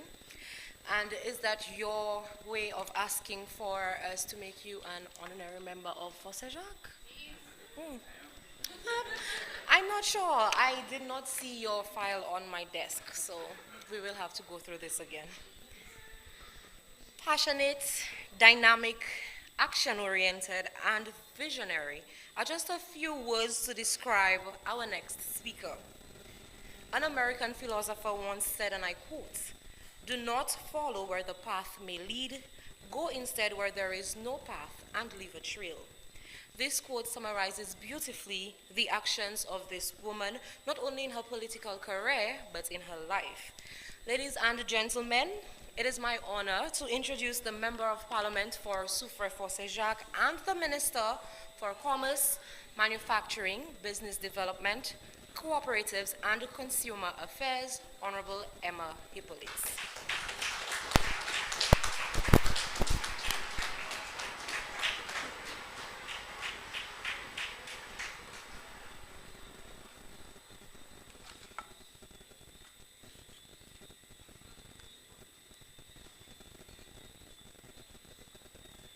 Dame Paulette Louise, my colleague Minister Prosper, Minister for Agriculture, other government dignitaries, Mr. Romulus, other members of the UN agencies are present, OECS rep, Mrs. Rosie Husbands, March, right? PS Agriculture, rep from the Embassy of Taiwan, Mrs. Prosper and members of the Jacques Development Committee, esteemed ladies and gentlemen, good evening. I know it has been a long afternoon, so I really need to try to be brief. So I need to tell you that I usually like visiting Jacques for different reasons, to connect with my constituents, but also to touch base with my relatives. But my visit today is very, very different. I am here today. I'm happy to be here, to be a proud witness of this launching ceremony and to participate in it as a parliamentary rep. This launching ceremony of the Jacques Protected Landscape and Agro-Tourism Park. This historic event comes at a time when we are entering the tourism season, and thus we can imagine the myriad of benefits this tourism project will bestow upon the Jacques and Soufrière community, and by further extension, St. Lucia in general. As a result, I am not simply content, but very happy to be part of this timely and well-occasioned event. As a parliamentary representative and as a minister with responsibility for commerce, manufacturing, business development, cooperatives, and consumer affairs, I welcome this opportunity and applaud the Fosha Jacques Development Committee for this notable accomplishment by lending my full and unwavering support for the success of this project. It is no surprise that the Fosha Jacques Protected Landscape and Agrotourism Park has emerged on the account of the Fosha Jacques Development Committee, who have vowed to develop the community and to create sustainability for the greater good. Some of the benefits that we have heard, and I would like to repeat here because of its importance, are greater productivity and profitability for our farmers who will provide produce to the park, greater collaboration between various ministries, especially our Ministry of Agriculture, Ministry of Tourism, Ministry of Infrastructure, and Ministry of Commerce, as they provide the necessary support to ensure the success of this project. Increase employment in the Fosha Jacques and Soufrière community. Improvement of the water quality in the lower watershed area and slope stabilization generally. Improvement of trails leading to our prestigious waterfalls, and ensuring sustainability of flora and fauna for future generations. I am aware of your requests for assistance with minor repairs of the Edmund Forest Road. This road is a strategic access point for site maintenance and management. Once more, your humility is conspicuous in that you only request what is necessary, being mindful of the various pressures on our government. I assure you that this issue will be discussed with our Senior Minister, Honorable Stephenson King, and our Prime Minister, who's the Minister for Finance, so that we can get an engineer to work jointly with your team to determine recommendations and costings based on the requisite level of repairs needed. So I'm telling you, I'm committed to fight to get the road repaired.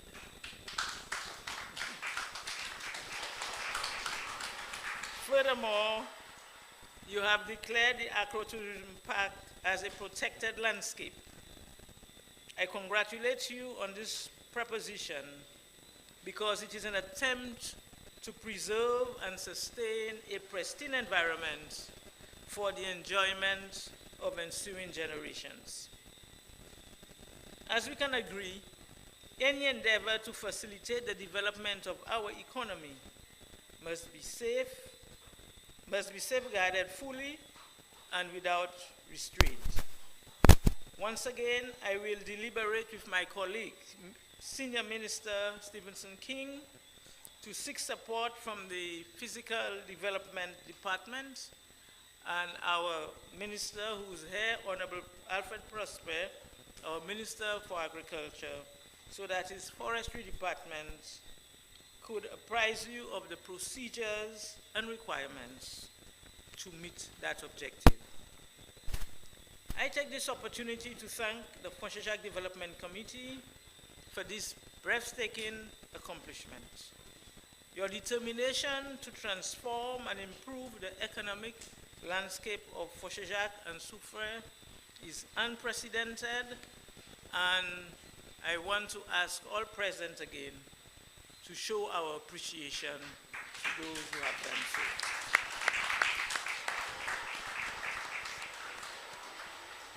Ladies and gentlemen, Soufrière is on the verge of rising like a phoenix from the ashes. It is preparing to come back from all the setbacks and hurdles which has befallen it. Only last week, as you've heard, the government signed an MOU with Global Port Holdings to develop port castries and Port Soufrière. And I want to place on record, we did not sell the port. As a government, we don't believe in selling our country. We believe in developing our country.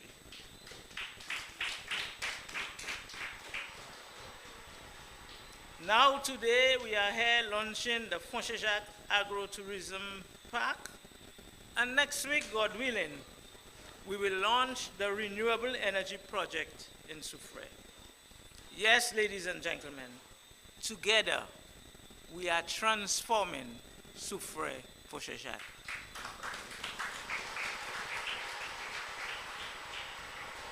Let me remind you that in addition to Mr. Romulus and Jeff, the OECS, IWECO, and the other funders, all the organs of government are ready and willing to support this very important project that has the potential to improve the quality of lives of our people. The Ministry of Tourism, the Forestry Department, the Ministry of Agriculture, the Ministry of Commerce, especially the Small Business Development Unit, to work with your business persons here, the Ministry of Infrastructure, and the Soufrière Regional Development Foundation.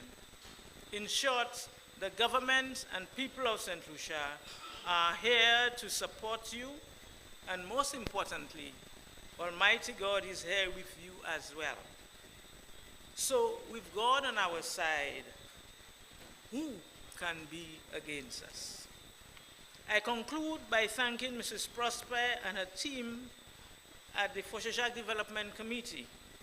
Mr. Romulus, I know for the work, the hand-holding that he has done, and all other persons and institutions who have labored to make this initiative possible, and those who will continue working for its full success.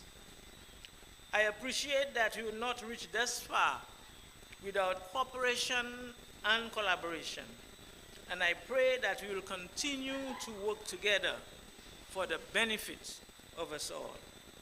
So together, let us continue the transformation process. Mamai Saint-Lucie, Mamai Jacques, Douvant ensemble. Bon Dieu avec nous.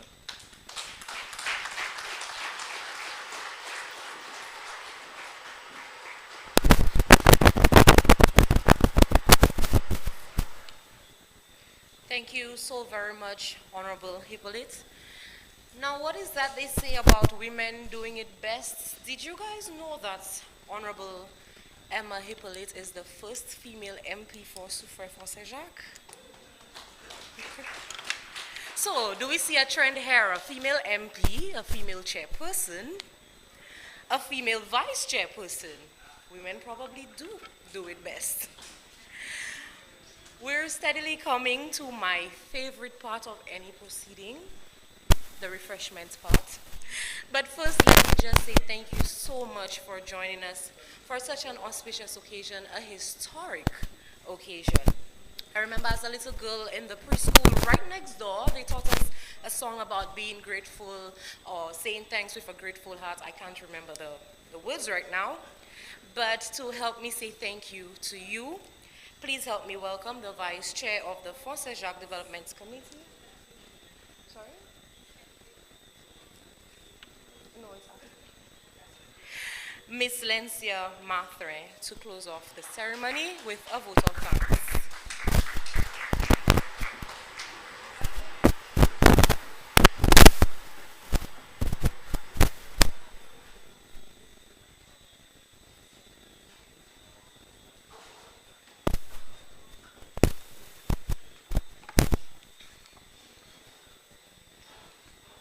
In the interest of time, permit me to adopt the protocol that has already been established. Good evening. I am truly privileged and honored to deliver the vote of thanks on this auspicious occasion. Firstly, glory to the Almighty God for making today's occasion a resounding success. To our keynote speaker, Honorable Ernest Hille, Acting Prime Minister and Minister of Tourism, Creative Industries, Culture and Information, who spared time from his busy schedule to grace this occasion. Today, we had an opportunity to hear your thoughts and support of our project. Your words have not fallen on deaf ears and will surely encourage all involved in the way forward. Thank you, sir. Special thanks to Mrs. Vitilia Stanislas Pascal, PRO of the Development Committee, for blessing today's proceedings. Our profound gratitude to the woman who championed this project, Mrs. Sandra Prospe. You have been an inspiration, a source of strength, motivation, and a pure representation of perseverance and commitment to the committee and the community. Thank you, Madam Chair. Special thanks to Mr. Columbus Philippi, trustee of the committee, for your assistance in articulating the concept of the Jacques Agro-Tourism Park, which is now a reality. We hope to win further the hearts of our current and potential funders. Job well done. Profound thanks to the Ministry of Agriculture, Forest and Lands Department for providing resources as part of this project and for your support. We look forward to a continued collaboration. Hats off to our funders. The Global Environmental Fund Small Grants Program, United Nations Development Program, GEF SGP UNDP, the Organization of the Eastern Caribbean States, OECS Right CBT, and the Caribbean Natural Resources Institute, CANARI. Without you, this project would not have been a success. Thank you. To Mr. Giles Romulus, a special thank you for holding our hands through the entire project. Your unwavering support cannot be overstated and is greatly appreciated. Today marks the official birth date of your baby, as you refer to it.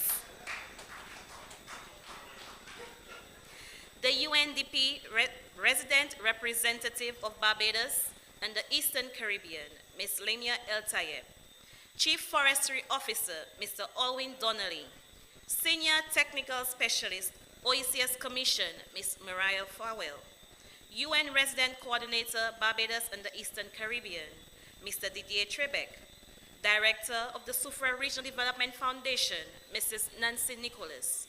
Thank you for being here and for your continued support to this project.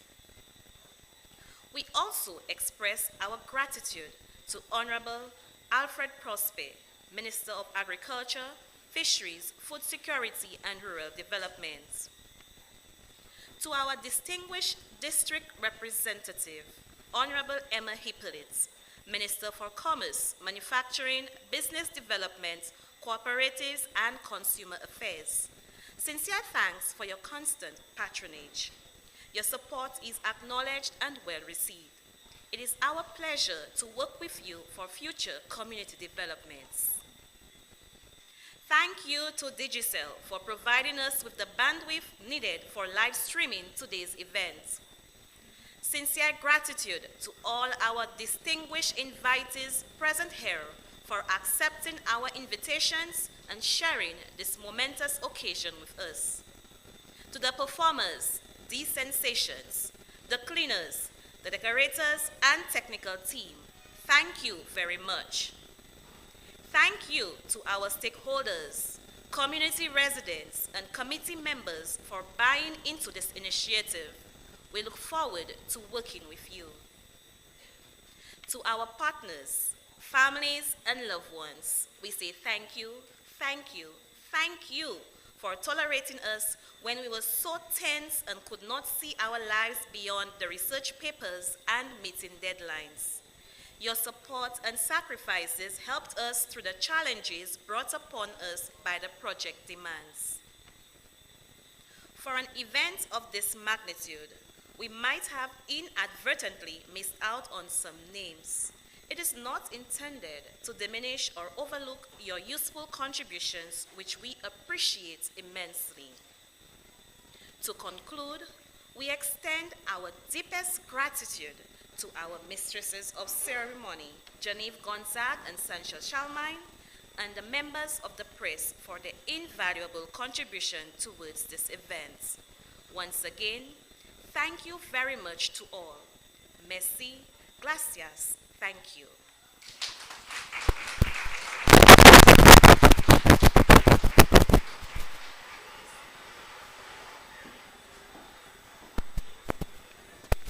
Okay, ladies and gentlemen, I think we all want to ask WTF, where is the food?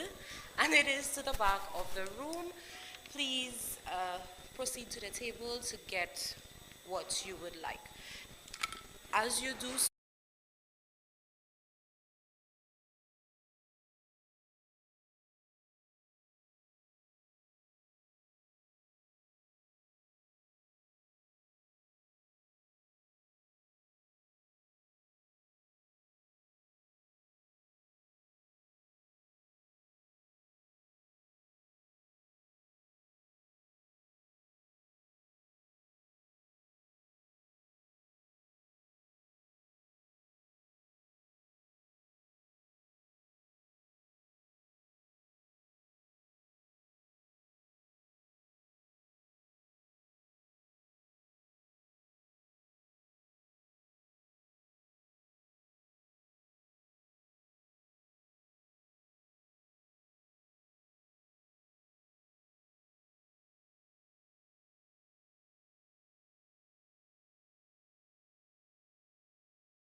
Vini, Helen, come here, baby.